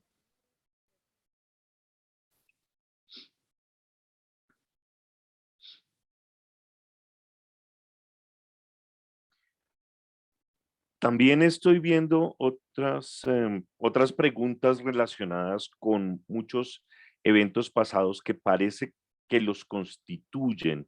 Es como, esos sí son, digamos que clientes que he tenido, Sorry, part of what? que pareciera que se están arraigando tanto a ese rol de víctima que si superan eso y Well, están they're en all mejor like that. situación, I'm sorry, I pareciera que disagree with you. I estuvieran think they're mejor. all like that. People get really used to whatever is, especially if they've had too much therapy, because therapy focuses on identifying symptoms as the center of your life. And, if the symptoms become the center of your life and everything else revolves around it, then of course people are going to hold on to it. But they're going to hold on to it until you spoil it for them, which is my job. My job is to ruin it so that it isn't fun anymore. If they have a problem, I will literally make it worse or ridiculous. I took a guy with hysterical paralysis of, one leg was paralyzed and it was all in his head, and he couldn't do any work and he couldn't do dishes because he couldn't use that leg. And I hypnotized him and moved the paralysis to the other leg. And, to the point where then everybody said, oh, you're faking it. And he wasn't faking it. It was real hysterical paralysis. And then he came back the next week and said, you have to move it back. Everybody's making fun of me. And I said, not going to do it. I said, but I'll move it somewhere more interesting. I'll make your fingernails paralyzed or something. That if you don't take these symptoms and spoil the secondary gain, and that's why being a hypnotist is such an important part of doing NLP, because sometimes you just have to knock them into deep trances and make what's going on so ridiculous that they stop doing it. I had a client that just couldn't stop complaining about everything. And so I made it so that their voice sounded like they'd taken helium when they complained. So that when they complained, their voice got really high like that. And when they said anything else, their voice was really normal. And after a couple of weeks, they just stopped complaining all the time. Sometimes you have to get there, because I'll tell you, their unconscious doesn't like it any better than you do. It just does an automatic machine. So when you start offering, see, if people don't have a choice, they won't make one. And if they only have one thing, then of course they're going to keep doing it. You have to make it so they have the choice of laughing. Sometimes I put people in deep states of laughter where they just can't stop laughing. And then I make it so that every time they get too serious about this one thing, they just start laughing and they can't stop. So when they come in and they start complaining of, my mommy didn't love me, and then they burst out laughing and they can't say it with a straight face, they stop accepting the status quo and start looking for an alternative, which I always try to provide them better ways of functioning in the real world, so that they can do things like get a job and talk to people nicely and function in the world. That, especially patients that have been hospitalized too long, just barely can function in the world. And when they get out, they get crazy so they can go back to what they know best, even though they hate it. The brain is designed to go for what's familiar. People will kill themselves rather than face the unfamiliar.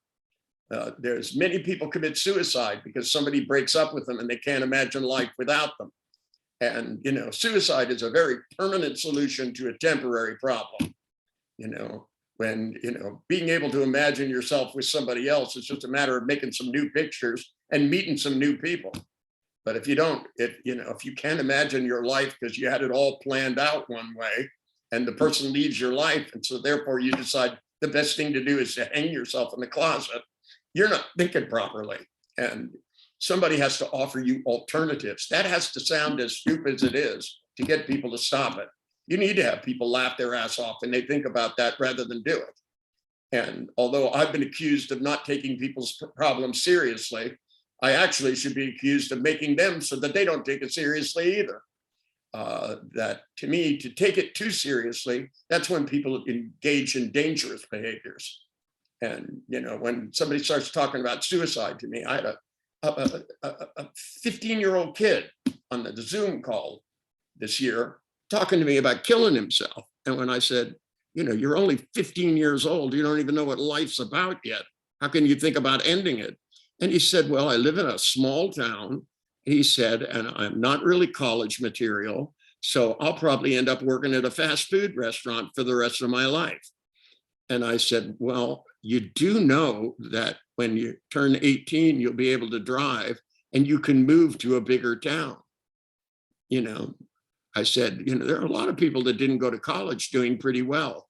Bill Gates, for example, the boys who started Apple Computer. The list goes on and on and on and on of people who have found some niche and done really well. Who knows, maybe you'll own a fast food restaurant. There are endless possibilities out there, but the fact that you can't imagine it now means you need to work on your imagination, not cut your own throat. It's just silly. You need to start, go online and investigate other cities and find out the population of them. You know, there are a lot better things you can do with your time than think about killing yourself. You know, his father called me because his father was freaked out and didn't know what to do. He goes, I don't know what to tell him. And I said, well, you tell him that he doesn't know enough about the world till he travels around. Hell, if he joined the military and went around the world a little bit, you know, joined the Coast Guard, he can see the best parts of it. There are lots of choices about things you can do other than where you are now. You know, when I was young, I lived in a terrible ghetto. And the very first thing I did as soon as I could was move out. I wanted to move where people were doing well. Even if I lived less well than the rest of them, I knew if I was around, more opportunity would be there, because there wasn't much opportunity where I was, and it was dangerous. And sometimes we just have to relocate. And if you can't imagine things being better somewhere else, well, that's about your imagination. That's not about somewhere else.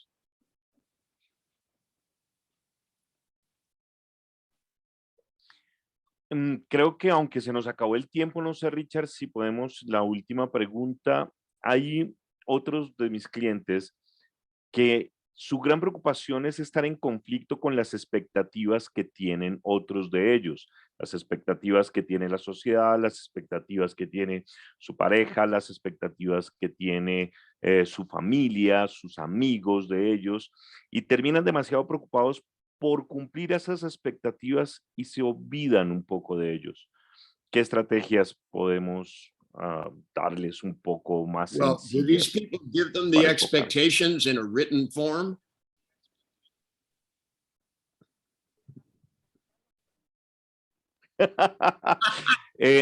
Unas se I las would make them imaginaron y go to otras each se las person and dijeron, write down ¿ok? their expectations so that they just to make sure they have them right.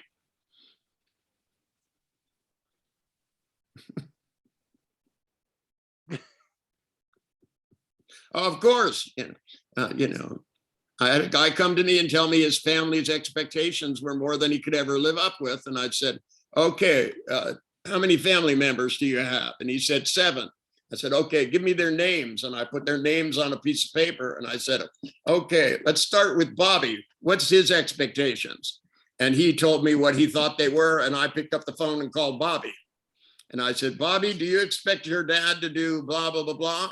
And he went, no. And I said, Bobby, do you expect your dad to do this? And he goes, well, maybe a little bit. And he goes, I never really thought about it. And I said, Bobby, do you expect this? And by the time I got to halfway through the page, the guy looked at me and he goes, okay. He goes, maybe I'm making too much of this. And I said, yeah, I think so. And even if people have huge expectations, you should see the expectations people have about me. I don't feel obligated to live up to other people's expectations. That's not my job. I don't get paid to do that. I get paid to live up to my expectations. And I have a feeling a lot of these expectations are his. And, you know, if it's too hard, lower the bar, or maybe he should raise the bar and expect himself to be happier doing these things. But, you know, if you take it too seriously, your clients will keep taking it seriously. And sometimes asking for details is, you know, the devil is always in the details. And when it comes, you know, as I tell people, I said, I'm not afraid of the devil, but he does work for me from time to time.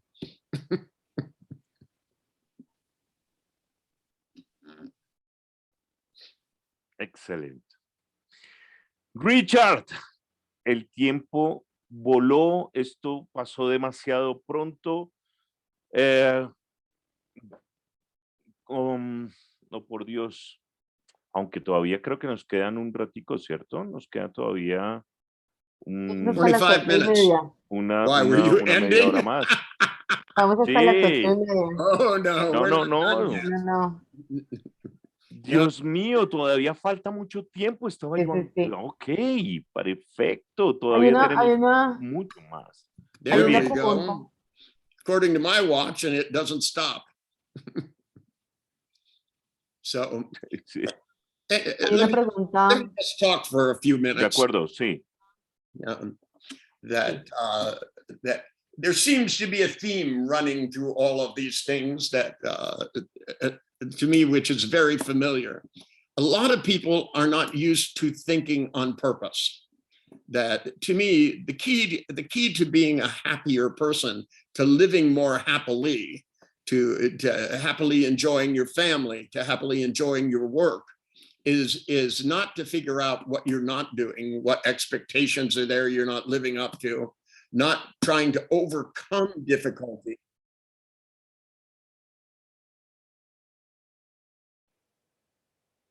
Okay, not living up to people's expectations and setting expectations for yourself and then trying to measure how much you haven't done. When you're looking for what you haven't achieved or who you've disappointed, or how the world, imagining how the world looks at you because of past struggles that you've had. We've all done stupid stuff. We've all failed. The question is, are you going to get smarter? The key to getting smarter is not in criticizing yourself. It's not going, it's in setting up signals that tell you when you start to do stupid stuff. If you keep worrying the same way you always worry, you burn up hours. If you keep struggling with the same images and the same memories, you waste hours. And when you add these hours up, it's enormous amounts of time. And it's such a horrible plan that if you listen to the questions that people have been asking, all of them are incredibly time consuming. That's what they share in common. My father disappointed my mother. So for 10 years, I had this thing that's gotten in the way of all of these other things. Well, what is this thing? This thing is an idea. And even though it's true, even though it actually happened, it doesn't mean you have to think about it so much. And what makes it come up and stay there is that we have a tendency to remember the things that make us feel the strongest, the things where the pictures are the biggest, and where the voices are the loudest. It's like the squeaky wheel in the wagon gets the grease. And what we have to do as vibrant organisms is to grease the other wheels as well, so that it overcomes our difficulty. We need to shrink down bad memories, quiet bad voices, and to get a little sense of humor about it. When you start to think, I'm going to spend 360 hours thinking about this in the next year, it sounds like a lot more than when you just look at it and go feel bad. If you go picture, feel bad, picture, feel bad, picture, feel bad, right? If you go voice, worry, worry, worry, worry, feel bad, worry, worry, worry, feel bad. When you're doing it, you don't have the sense of time. You don't go, I'm going to be doing this, an hour a day, 2 hours a day, 3 hours a day for the next 10, 20, 30 years. Because when you think about it in those terms, it starts to become very tiresome. If you go over and over, she's going to go back and worry about what happened with her father instead of put it in perspective. There are all kinds of memories she had with him, but this one's bigger and brighter than the rest, and it shouldn't be. Sometimes we have to take really bad things. I mean, I've had some clients that have had such horrible things happen to them, I can't even describe them to you. Some people have been really abused by other people, but once is enough. It's not that you should ever forget that it happened, but you shouldn't feel like it's happening to you over and over and over again. And, that the shock of a bad event, the shock, and, when my first wife died, we'd been together and we're very close. We went everywhere together. We did everything. We painted together. We wrote together. We did everything together. And when she died, it was like I went off a cliff there, and Robert Anton Wilson, who's a science fiction writer, wrote me a little note. And in the note, it said, when my wife died, I found this very helpful, that all love stories end in tragedy. But if you remember that, then you know it was a love story. And when you have a lot of good times with a parent and then something bad happens, you either focus on the bad thing or you're glad you have all the good memories. And especially if they're still alive, because you could have a lot more good memories. And for 10 years, she's probably been deprived of them. even if they happened, she's been deprived of them because she made this big picture that was bigger than all the rest. And the pictures we want big are the ones that drive us into success, not the ones that rob us of intimacy, that rob us of opportunity, that rob us of all the good things that you can get from being human. I guarantee you, and everybody knows it now, the unexpected could happen. COVID hit the planet like a rocket ship. It might as well have been an asteroid. It closed businesses. It changed everything for a lot of people, and you couldn't go to the supermarket without a mask and gloves and wiping your hands, and you couldn't touch a shopping cart, and everybody you looked at was stepping away from you. We have to get back to being what we are. We're animals that enjoy each other. We're living organisms that adapt to the situation. And we need to get to the other side of this, just like everybody has to get to the other side of anything that gets in their way. Obstacles are either obstacles or there's something that gets you to change direction. And in this case, this woman's got to change direction. She's robbed herself of all kinds of opportunities with her father and probably with other people because, it keeps coming up. It comes up even when she's sitting all by herself. Instead of planning something wonderful in the future, bang, this bad memory comes up. The person who was embarrassed and had a reputation ruined, well, you get to make your own reputation. So you just make that a small part of a bigger reputation, because I'm sure she wasn't the person that the ruined reputation said she was. She's a million other things. And she has to make that a small part and take it in context so that other people will. You have to go, there's life beyond stupidity.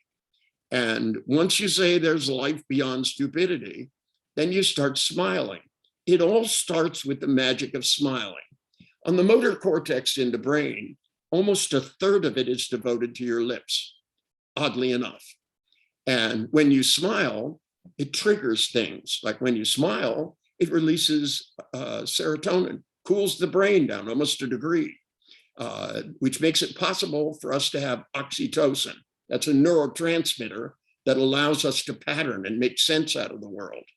That with autistic children, they found out, when they're pushing everybody away, when they artificially give them oxytocin, they begin to recognize which faces are happy faces and which ones are angry faces, so they don't push everybody away all the time. With the rest of us, all we have to do is smile. We have to giggle. We have to laugh. We have to wiggle our toes and smile with our entire body for absolutely Dios los no. bendiga. ¿Ustedes tienen clase mañana? ¿Y ya hicieron ejercicio? ¿Se bañaron? ¿Comieron? Juan, turn your mic off if you're going to talk. We had an intruder. But you see, it's ever so important to realize that if you sit back, take a deep breath into your mouth, hold it for a second, and slowly let it out of your nose, and go down and feel your toes and wiggle your toes, and then think about smiling. And before you do, let it come all the way up the skin of your body and up, and smile. Smile till you show teeth. And just smile and be happy for no reason. And take the feeling and keep spinning it and going to your toes and spinning it up so that you're happy just to be alive, just to breathe. In through your nose, slowly out through your mouth, in through your mouth, slowly out through your nose, whichever direction you feel like going, whatever makes you happy.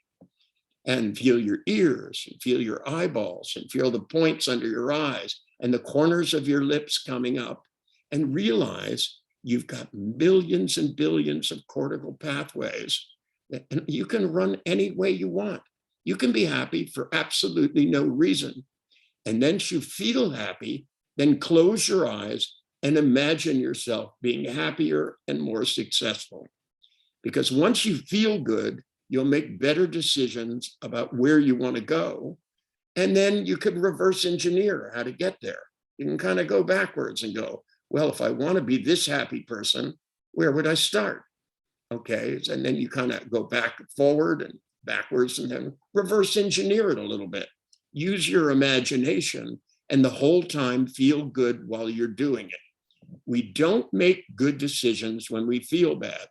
When these memories pop up, when these hallucinated things like other people's expectations, you know, that's almost an LSD fantasy. You really can't know what other people's expectations are unless they write them down in a contract. And most of the time, what you think they are probably totally different than what they think they are. And they might be glad that you do these things, but working yourself to death and not enjoying your family is a bad idea. And, you know, you don't want to look back and regret. You want to look forward with hope. And that's a good plan. When you look forward with hope, anything is possible. Dream it, believe it, do it. It's a simple formula. And most of the successful people in the world doesn't mean it will be easy, right? A lot of people think NLP is going to make it all easy. It's not like that. It makes it so that you have the tools to fight your way through the world and to get the things you dream of and to enjoy the process. And, you know, this is done by thinking on purpose. When you take the thoughts in your mind and you make the good ones bigger and the bad ones smaller and further away, and when you look at things, even bad things that happen, you see yourself inside those bad memories. So it doesn't feel like it's happening to you now. You're going, I made it through that. I'm the person who lived through this horrible thing, right? And even with something like death, when you lose a loved one, you don't want to see what you saw when you found out they were sick and when you were at the hospital and when the worst of all things and nightmares came true. You want to see what you saw when you were in all the wonderful memories you had with them, because no one can take that away from you. And you want to see yourself in the bad events so you don't feel like it's still happening to you now. When you see yourself in things, it disassociates you from it. You can see that you were unhappy, but it doesn't mean you have to feel unhappy now. You know what happened. It doesn't change the facts, but it changes how you feel. Because if you change the way you think, it will change the way you feel, and therefore change what you're capable of doing. That's one of the whole foundation of what NLP is about. When I created it originally, I set out to model what successful psychotherapists did, and then to model what successful salespeople did, then to model what successful musicians and artists and people did, and how good spellers spelled and all of those things. But underneath it all, what those people had in common was the ability to look at their goals, and instead of using it to define themselves, they said, if this doesn't work, we need to do something else. When I went in years and years, probably 40 years ago, I went into an elementary school. The principal asked me to. He said, we have a lot of learning disabled children. And I said, I don't understand the term. What do you mean learning disabled? And he said, well, they have learning disabilities. And so I went to the counselor, and when I went in, it said right on her door, learning disabled counselor. And I thought, oh, that's sad. They're a learning disabled counselor. You know, how are they going to help learning disabled children? And I went in, and so when I spoke to her, I went, I'm here to find out about the learning disabled children. She went, why are you talking that way? I said, well, it says learning disabled counselor. And she went, you know, because a lot of these titles people have, you know, are bad titles. You know, and, some of the buildings I've been to, I went to Stanford, and there was a center for pain, not pain control, but pain. And it said it right on there. You know, there are cancer wards. You know, one of the mental hospitals had a chronic ward. Chronic means permanent. Bad names for things. I believe in word magic, and every hypnotist does. But anyway, that when I went in with all these kids, I started asking, well, what exactly is it that they can't do that makes them learning disabled? And they started giving me a list. They go, their spelling is, you know, they should be spelling at the 5th grade level, and they're spelling at the 2nd grade level. They should be reading at this level, but they're reading at that level. And I said, who defined it? Did God define these levels? She goes, no, they're done by the state. And I went, great, the state's really qualified to decide whether or not kids are smart or stupid. because that's what we really need to do. And when I finally took 6 of them in a room, I said, do you know why you're here? And this little girl said, because we're stupid. And I said, yeah, but not as stupid as I am. And they looked at me, one of them looked at me and went, what? And I said, yeah. I said, that's why I'm here, because I'm stupider than you are, but I figured out how to get good grades. I said, would you like to get good grades and have nobody know how you did it? And they went, yeah. And I said, okay, let me teach you how to cheat and never get caught. And I taught them to write words in their head. And so nobody could see, because you write them on your hands, you can get caught. But if you write them down in your head, you can copy them down on paper. And I've gone to a spelling bee and found out that kids that spelled well made letters about this big. And so that had big words, easy to copy down. And, they go through the dictionary and look at a word and make it big in their head. The next word, make it big in their head. And that way they were easy to spell. You can see the letters, therefore it's easy to copy them down. And most people are taught to spell phonetically. You can't even spell phonetics phonetically. It's a stupid system. It has to do with reading, not spelling. It's just, there's so many words, especially in English. I don't know about Spanish, but I imagine the same thing's true. That I think German is the only really phonetic language. Most languages are not phonetic at all. And English is, like the language which is made, I before E, except after G. It's kind of a crazy thing. We have silent letters and long vowels and short vowels and crazy ass stuff, silent letters. What do you need a silent letter for? Certainly not phonetics. And when I taught these kids how to do this, then oddly enough, the counselor came to me and she said, you really helped to raise their self-esteem. And all the kids laughed. And the counselor went, why are they laughing? And I said, because I taught them how to cheat. And she said, I thought they were doing something wrong. I said, they weren't doing anything wrong. They were doing it right. They were doing it the way successful people do it. And I said, the way you're teaching it is disabled, because I believe in teaching disabilities, not learning disabilities. And when it comes to psychotherapy, I think the limits is in the psychotherapist. That's why they're called psychotherapist. And it even says on their door, psycho the rapist. It's even worse. I don't know about Spanish, but in English, it comes out that way. And to me, that, if the fact that we don't know how to teach somebody something doesn't mean there's something wrong with them. It means there's an exciting frontier of possibility for all of us to discover. And that's what neuro-linguistic programmers are. We are people on the edge of discovery. Somebody who just learns a few formulas and how to cure a phobia now and then is not a neuro-linguistic programmer, because they don't know how to go and elicit really successful things from really successful people and teach other people how to do it. We need to find the limits of knowledge, the limits of engineering, the limits of architecture, the limits of all of the sciences, and figure out how to people to expand their knowledge so that discovery goes on in other fields. Neuro-linguistic programming is one of the few meta-disciplinary fields. It's a field about other fields. Our content is everybody else's content. We can make a psychotherapist better. We can make a baseball player better. We can make a soccer player better. We can make an artist better, a guitar player better. We can make a chemist better. We can make a nuclear engineer better. We can make everybody better because we have tools to improve their thinking and to look at how they're thinking and to also figure out how they're not thinking so that they try new ways of thinking. Because if you change the way you think, it will change how you feel. And therefore it will change what you're absolutely capable of conceiving of and doing. Because the limits of dreams, hopes, and imagination have not barely been explored at all. When I was a kid, I remember the very first launch of a human being in a space capsule. We would have never thought that people would be doing it as tourists. It would have never dawned on us that you could just, go to SpaceX and buy a ticket and get shot into outer space. And it happens all the time. What was considered impossible always becomes possible.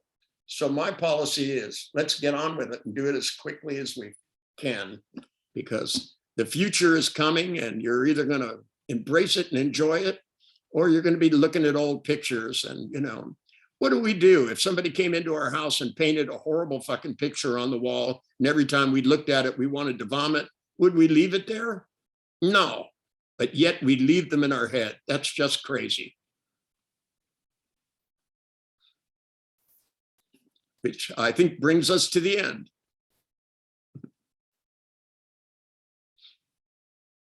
So I'd like to thank all of you for listening to me jabber on, and seems like it went by quickly. So we'll have to do it again sometime.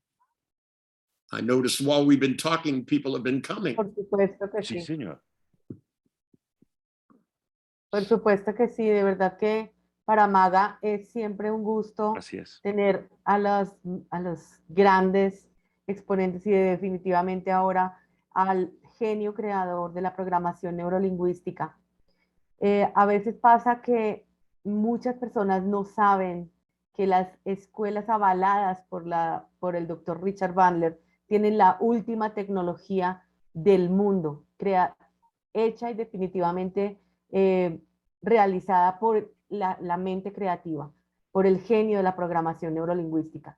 A veces creen que por estudiar en la Javeriana, en los Andes, en la Sabana, tienen un seminario, un diplomado, y con eso tienen la última tecnología. No es así.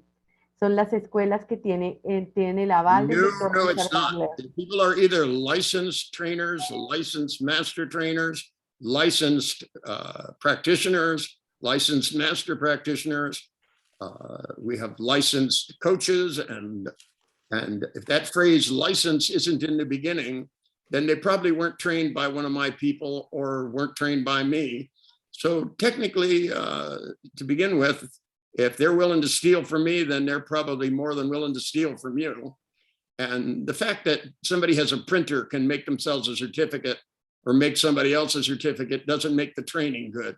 We've spent a lot of time and energy to create standards in the Society of NLP to make sure that training is done right and done well.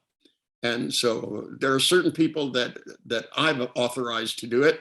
It doesn't mean that other people can't get away with it, but it just means I would be very careful where I spent my time and money. After all, they're dealing with the most valuable thing you have, your brain. Pues muchísimas gracias, doctor Bandler. Estamos aquí con otro de nuestros trainers mundiales, que es Juan Antonio y Herbert Tálora. Buenas noches. Buenas noches, Doctor Bandler. Un placer escucharlo. Buenas noches. Okay, Mil gracias, adiós. un placerazo como siempre. Thank you so much. Goodbye. See you soon. Hasta luego. Juan Antonio. Muy bien, Juan Antonio. Podemos abrir las cámaras de todos si quieren para saludarnos, darnos una despedida. Disculpa. No. Me Estaba tocaría entrando convertirlos a todos en panelista. Ah, ok. Bueno, pues muchísimas gracias. Pero el que quiera participar me dice y yo lo No sé cómo asigno. quitarlo, Mafe. Herbert, ¿me escuchas? Dime. Muy Gracias. mal, pero espérate, apago esto a ver si te escucho mejor. Muchísimas gracias. Habla, a ver si ya te escuchamos mejor. Yeah. ¿Me escuchan? Yo ya te estoy escuchando. No sé si los demás necesiten Mafe, ¿me escuchas? quitar la traducción. Ok, Sí. O sea que todos me están escuchando. Fíjate que una de las cosas que dice Lili es bien importante. Yo quiero que por favor le demos las gracias, obviamente, a pesar de que ustedes invirtieron para estar acá, a la iniciativa que tuvo Lili y Herbert de poder traer a la mente creativa de la PNL acá para que podamos compartir. Y sobre todo hay algo que muchas preguntas que ustedes estaban haciendo se basaba en creencias limitantes, creencias limitantes. Acuérdate, si tú sabes que tienes una creencia limitante, literalmente la cambias. ¿Me escucha? La gente me está escuchando. Ya, pero yo creo que nada más son Tal ustedes. cual. Ok, chévere. Entonces, cuando Lili dijo la Javeriana, en México, Atahual, en los Estados Unidos, Harvard. ¿Quién nunca ha escuchado hablar de Harvard? Ahora, ¿qué pasa si la Universidad de Harvard da un diplomado de PNL? ¿Qué pasa si la Universidad Católica de Chile da un diplomado de PNL? Y hay que tener mucha atención porque ese punto que dijo Lili es extraordinariamente importante. ¿Tú vas por el título o vas por aprender las habilidades? Porque cuando tú aprendes con MAGA, ¿verdad? Tú estás aprendiendo habilidades y tu certificado viene firmado por el doctor Bandler. Entonces, Richard Bandler. por favor, tengan cuidado porque tú puedes pagar, puedes buscar, tu instinto, es decir, en Venezuela el IESA, y así, cada uno de ustedes piense en cada uno de esos institutos, universidades, y es el nombre lo que buscas o quieres las habilidades para lograr cambios verdaderos en las personas. Y realmente, nuevamente, gracias por la invitación y sobre todo, Lili, ese punto estuvo extraordinario porque ahora yo estoy seguro que más de una persona que podía pensar en decir, mira, voy a hacer esto en este instituto, piense nada más en cada uno de sus países, pregúntate, ¿ese instituto me hace miembro de la sociedad? ¿Ese instituto tiene la firma del doctor Bandler? Y ahí es donde verdaderamente está la magia de MAGA, en donde son avalados, entras a la sociedad, tienes tu diploma, tienes tu número y aparte de eso aprendes. ¿Sí? Casi todas las preguntas que hicieron y escucharon las respuestas del doctor Bandler, muchas de esos clientes que las personas cambiaron, que si la persona le quitaron una fobia en una sesión, la ansiedad, el insomnio, etc., etc., etc., es porque han aprendido las habilidades. La suma de las habilidades te da la técnica. Y cuando tú aprendes PNL verdadera, cuando tú utilizas una técnica que una persona en el momento funciona, nosotros somos los responsables, los practicantes de PNL. Entonces creamos otra técnica. Así es. Y basado en nuestras habilidades. Así que muchísimas gracias, Herbert, Lili. Realmente es un privilegio. Estuve ausente, jugué, volví, ganamos, por cierto, por 5. Así que muchísimas gracias por la oportunidad y nos veremos próximamente. Muchísimas gracias. Por supuesto que sí. Gracias. Nos encanta estar con Gracias, ustedes. Juan, por esa compañía y por eso. Gracias a Mafe, por favor. Maravillosa como siempre en esa traducción. Wow, Increíble. Mafe, eres la más. Lo más. La más. Impresionante esa traducción. Mil gracias. Fantástica. Gracias al equipo de MAGA. Gracias a todos los asistentes. Estuvo absolutamente enriquecedor. Muy buenas preguntas. Tratamos de comprimir las posibles. Si hay algunas adicionales que igual quisieran que tratáramos, igual las podemos charlar un poco, ya sea privado o nos escriben. Y pues bueno, nos encantaría que nos escribieran qué fue lo que más les gustó, qué expectativas, si estarían interesados en el siguiente, de qué tema podríamos charlar más. Entonces eso sería bien divertido para ver cómo nos organizamos para el siguiente, a ver qué podemos hacer y crecemos esto. Sí. Estaba mi amadísima hermanita, pues ahí está hablando. Definitivamente para nosotros siempre es un honor, es un Sí, gusto puedo abrir traer micros, a claro que sí. traer a los más grandes, definitivamente. Y continuamos con nuestro camino del mago, continuamos con nuestras certificaciones internacionales, bien sea en los Estados Unidos con Juan Antonio y en Venezuela con Juan Antonio. En Colombia estamos trabajando muy fuertemente con todo este camino del mago hasta volver los coaches internacionales, licenciados en coaching internacional, pasando por practitioner, master y coaching. Como ustedes ven, traemos la última Ana, ¿le permitió tecnología. hablar?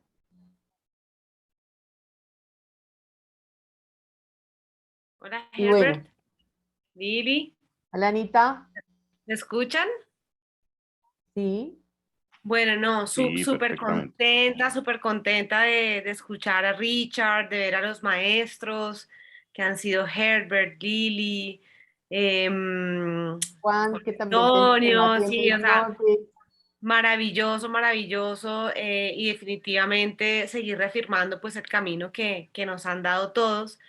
Digamos que esta noche yo hacía una pregunta específica, porque pues muchas de las cosas que Richard habló era el tema de visualiza cosas mejores, pon una meta más grande, pero sí he tenido muchos coaches dentro de todo el camino que he realizado gracias a ustedes, que ha sido maravilloso, que tienen problemas para hacer eso, o sea, no les has dado naturalmente visualizar mejor, visualizar, imaginar.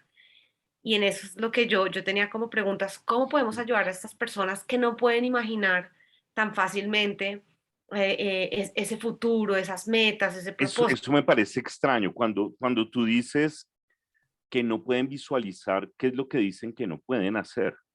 Verlo, o sea, imaginarlo, no pueden. De pronto lo ¿Imaginar pueden qué? sentir, de pronto lo pueden oler, de pronto lo pueden percibir. A veces la imaginación no necesariamente tiene que ser visual. Puedes Ujú, involucrar otros órganos de los sentidos para generar unas holografías distintas. Entonces, ujú, a veces no lo pueden ver, pero lo pueden estar sintiendo o moviendo. ujú. La emoción se mueve, tiene color, tiene espiral, ¿cómo la percibe?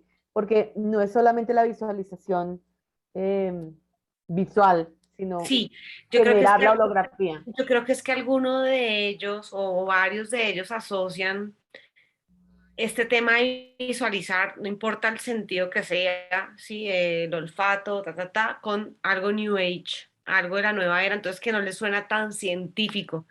Y entonces como son personas científicas y concienzudas, como que no llegan por ningún canal, porque he intentado varios canales. Entonces, en ese caso, ¿cómo poder ayudarlos? Igual creo que Richard hoy habló sobre esa parte científica y la conexión para que pues la gente Mm. pueda tener herramientas desde la ciencia, ¿no? Pero si por ahí hay algún feedback, pues que nos pueda ayudar a todos en esta parte, maravilloso. Y pues simplemente agradecerles a Me está ustedes por el sonando, camino Ana, tan que fantástico y el... Sí, sí, me está Herbert. sonando, Ana, que el término es visualizar. O sea, si le quitas el término visualizar y simplemente lo tienes como una charla normal en donde simplemente le estás diciendo, por más concienzudo que sea, dice, ok, ¿te acuerdas de tu mamá, verdad? ¿Te acuerdas de tu mamá? ¿Y qué pasaría si, eh, cómo es la imagen de ella? ¿Recuerdas cómo ella? ¿Recuerdas su rostro? ¿Recuerdas Cuando cómo ella era es? más ¿Sí? ¿Te joven, acuerdas cómo es? ¿Te acuerdas lo que decía y cómo sería? Sí, en este momento le estás recordando. ¿Y qué pasaría si intentas ponerla aquí al lado mío? ¿Puedes ver como si estuviera aquí hablando yo con ella? Ok, acabas de poner una imagen y acabas de recordar una imagen. Y como acabas de recordar una imagen y una sensación y lo que decía y lo que hacía, esto es una capacidad que tiene tu mente de poner nuevamente en físico algo que vivió. Y figúrate que la mente también puede poner cosas que van a pasar. Tú puedes visualizar cuán, que vas a coger, no sé, este lápiz, y, ¿ok? Y imagínate que tu mano está alcanzando ese lápiz. ¿Puedes imaginar que eso puede ser posible? Es más, ¿tú te acuerdas de tu dedo gordo del pie? ¿Puedes recordar cómo es tu dedo gordo? Entonces, cuando rompes sí. el mito de una creencia, una equivalencia compleja sobre visualizar que es algo raro, extraño, le dices, lo haces todo el tiempo estás visualizando, todo el tiempo imaginas cosas, todo el tiempo es una proyección de lo que piensas que va a suceder. Creo que podrías romperle esa equivalencia compleja sobre lo que está sucediendo. Sí. Y lo otro que dice Bien. Lili es fantástico porque te escuchas teniendo tal sensación, te escuchas diciéndote qué rico sería estar caminando, qué buena sensación sería sentir mis pies sobre el pasto, o cuando yo te digo eso y te digo esa sensación, ¿se te viene alguna imagen a la mente? La persona es muy probable que diga que sí, ok, entonces definitivamente sí puedes visualizar. Creo que el truco es hacer que las cosas sean sencillas. Cuando te das cuenta que la mente, quieras o no quieras, funciona así, rompes el mito de que es una cosa extraña y de que simplemente sucede permanentemente y lo haces permanentemente. De hecho, lo hacemos porque cuando tenemos un objetivo de alcanzar algo, nuestra mente está pensando lo que va a suceder 2 o no sé, un tiempo después. De hecho, nuestra capacidad de poder batear una pelota, de patear un balón, es porque nuestra mente tiene la capacidad de imaginar qué va a pasar en el segundo siguiente de donde la bola viene y mi pie va. Esa es una capacidad natural del cerebro y cuando racionalmente se explica, se rompe esa equivalencia compleja de creer que es algo extraño y raro. De pronto te ayuda eso para demostrar científicamente de que la visualización es permanente. Perfecto. Muchas gracias. ¿Sí ayuda? Claro. Súper. Tenemos una mano levantado de Leonora Candamil y de Laura Moreno. Que no sé si es Laura Moreno. Ay, muchas gracias, Mafe. ¡Mua! Mafe, ¿Estás, abrazote estás todavía en Colombia o gigante. estás ya en Se te quiere Italia? mucho. Ah, ok. Delicioso. ¡Mua! Avísame. Ah. Chao, Laura Mafe. Se Moreno, te quiere. Laura Moreno dice aquí algo, pero no sé si quieres hablar. Es No que sé si Laura es tal vez Laura no es Moreno. Laura, pero Tienes una ya, manito levantada. ya estoy reactivándole el audio y ya puedes activar el audio y hablar. ¿Ok? Es que no sé si ese Laura es No, Oscar. no soy yo. Hay varias personas que entraron con este link. Laura. Sí, no, Bueno, no. pues muy bien. Realmente es un gusto para nosotros estar con Voy ustedes. a ascenderte a panelista, Eh, Laura. No, el que está como Laura, pero que no es. Y la persona que levantó la mano puede hablar. Puedes habilitar, activar el audio. claro, Manuel, estamos aquí para servirte. Si quieres, nos mandas un mensaje directo a nuestros correos, en nuestros chats, y te vamos contando de qué se trata el Camino del Mago y el Practitioner. No sabemos si estás en Colombia o en Venezuela o en Estados Unidos, nos cuentas y te hacemos el direccionamiento que corresponda con mucho gusto. En Colombia, ok. Entonces, comunícate con nosotros en cualquiera de los teléfonos y con muchísimo gusto conversamos contigo. Creo que tenemos el dato de Manuel, Laura. Le puedes enviar por favor un mensaje interno a Laura Moreno, pero no sabemos a cuál Laura Moreno. Debemos tener tu correo, te escribimos. El último curso Sí, después del máster donde se lo puede recibir. Después del máster viene coaching con nosotros, avanzado con PNL y lo hacemos nosotros. con PNL. Y para ser trainer del doctor Richard Bandler lo puedes hacer en Orlando, en Londres o en Costa Rica. También con mucho gusto nos cuentas y te hacemos todo el direccionamiento. Con nosotros haces el direccionamiento con Juan Antonio. Chao. Sí, sí, algo importante que acabas de nombrar. Este va a ser uno de los últimos viajes del Dr. Bandler a Sudamérica para hacer el Trainer's Training. Entonces, es una ventaja si tienes problemas con la visa para algunos países. Es extraordinaria esta oportunidad. Inclusive, Maga, los alumnos que son practitioners nada más pueden ir para allá. Y acuérdate que el Claro. Trainer's Trainer también es Carisma Enhancement. Para las personas que nada saben de PNL, pueden ir y te enseñan cómo hacer presentaciones, cómo instalar.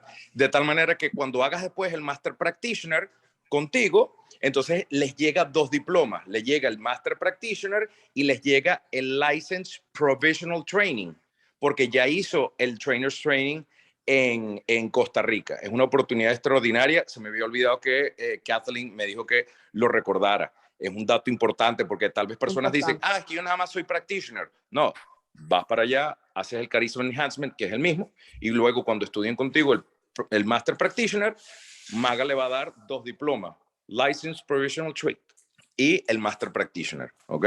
Importantísimo. En Costa Rica es en enero. Las fechas de Costa Rica son en enero.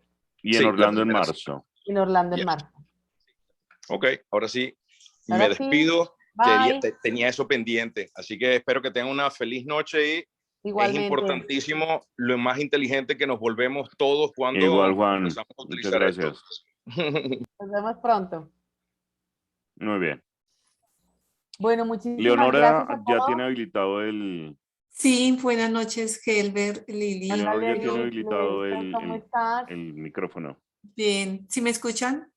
Sí. Sí, quiero felicitarlos por tan maravilloso haber estado con Richard Bandler. Estoy muy contenta, me siento muy orgullosa de ustedes dos. Y pues no, la pregunta que yo quería hacer era básicamente algo como la misma pregunta que hizo Ana, pero porque me cuesta trabajo que en una sesión un cliente, digamos, esa parte tan razón, cuando son demasiado razonables, y que no dejan trabajar en una sesión, pero no, pues me quedó como que ya un poco más claro con lo que nos explicó Helber. De pronto ya es avanzar un poco más y continuar en la preparación, continuar con ustedes. Les agradezco muchísimo. Y bueno, vamos, como dijo Leonor, Antonio, que es para... clave.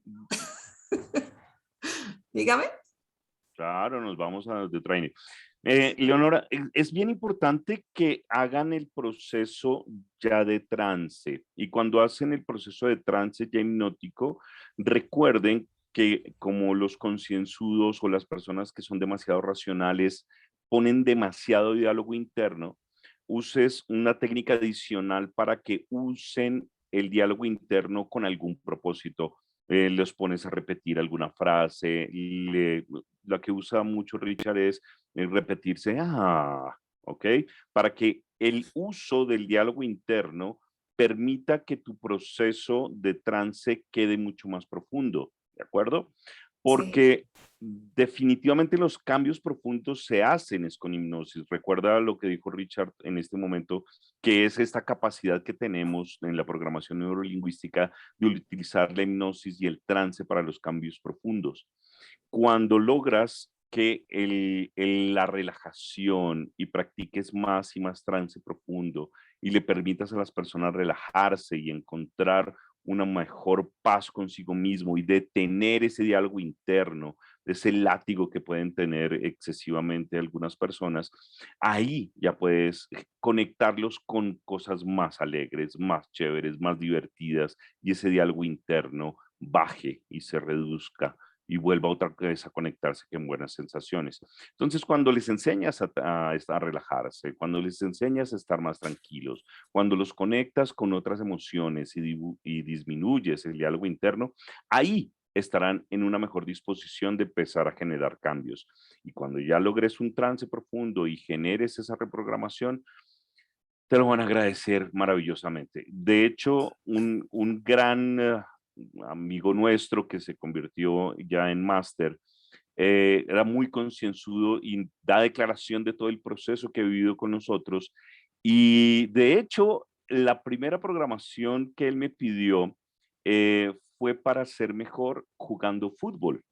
Entonces, como era muy concienzudo y muy racional, pensaba demasiado todos los procesos, se daba muchísimo látigo en el ejercicio de jugar fútbol. Y cuando se permite relajarse y en un trance bien profundo, encontrar otra vez el disfrute de jugar en equipo, en lugar de estar pensando tanto en ese diálogo interno, de estarse castigando, de si lo está haciendo mal o bien, y en lugar de eso disfrutárselo y estar conectado con los demás, su programa de jugar fútbol mejoró. Y los demás lo felicitaron y estuvo mejor. Y él dice, wow, esto es increíble. Porque para él era muy importante jugar fútbol. Entonces, sí se puede. Los concienzudos, claro que sí, o los que son muy racionales, claro que sí pueden generar ese proceso cuando se lo permiten y hacemos un cambio muchísimo más profundo. Bueno, muchas ¿Ayudó, gracias. Leonora? Sí, bastante. Muchas gracias. Bueno, mi Leito, te mando un gran abrazo. Súper. Muchas gracias, lo mismo para los dos. Un abracito. Abrazote. Laura Moreno, ¿qué es Laura Moreno? Todavía tiene la... que no es Laura Moreno, todavía tiene la mano levantada, pero no habla. No habla. Bueno. Bueno, chicos y chicas, magos y magas, nos despedimos por ahora. Esperamos nuevamente traerles nuevos invitados y queremos verlos próximamente en nuestros procesos. Empezamos en enero, el Camino del Mago, y continuamos con las demás promociones que ya tenemos en curso. De verdad que para nosotros siempre es un gusto y un honor traerles las últimas tecnologías, lo mejor que hay en el mundo para que sigamos transformando el mundo. Como dice Richard, una persona a la vez. Muchísimas gracias a todos. Un abrazo gigante. Sigan cambiando el mundo. Por ahí sigue habiendo preguntas adicionales. Claro que sí que los podemos ayudar. Escríbanos y podemos tener alguna sesión o algún proceso Claro que adicional, sí. como la persona que tiene una pérdida y que tiene, claro que sí lo podemos abordar y lo podemos organizar, ¿vale? Claro que sí, con muchísimo gusto, con mucho amor, qué rico. Todo esto fue una gran experiencia. Qué bueno que estén aquí, qué bueno que se lo hayan disfrutado. Y nos vemos la próxima, ¿vale? Gracias, feliz Navidad. Gracias. Igual, Clarito, chao. Gracias. Que los bendiga. Chao, chao, Gracias. feliz Navidad. Chao, chao. Igual.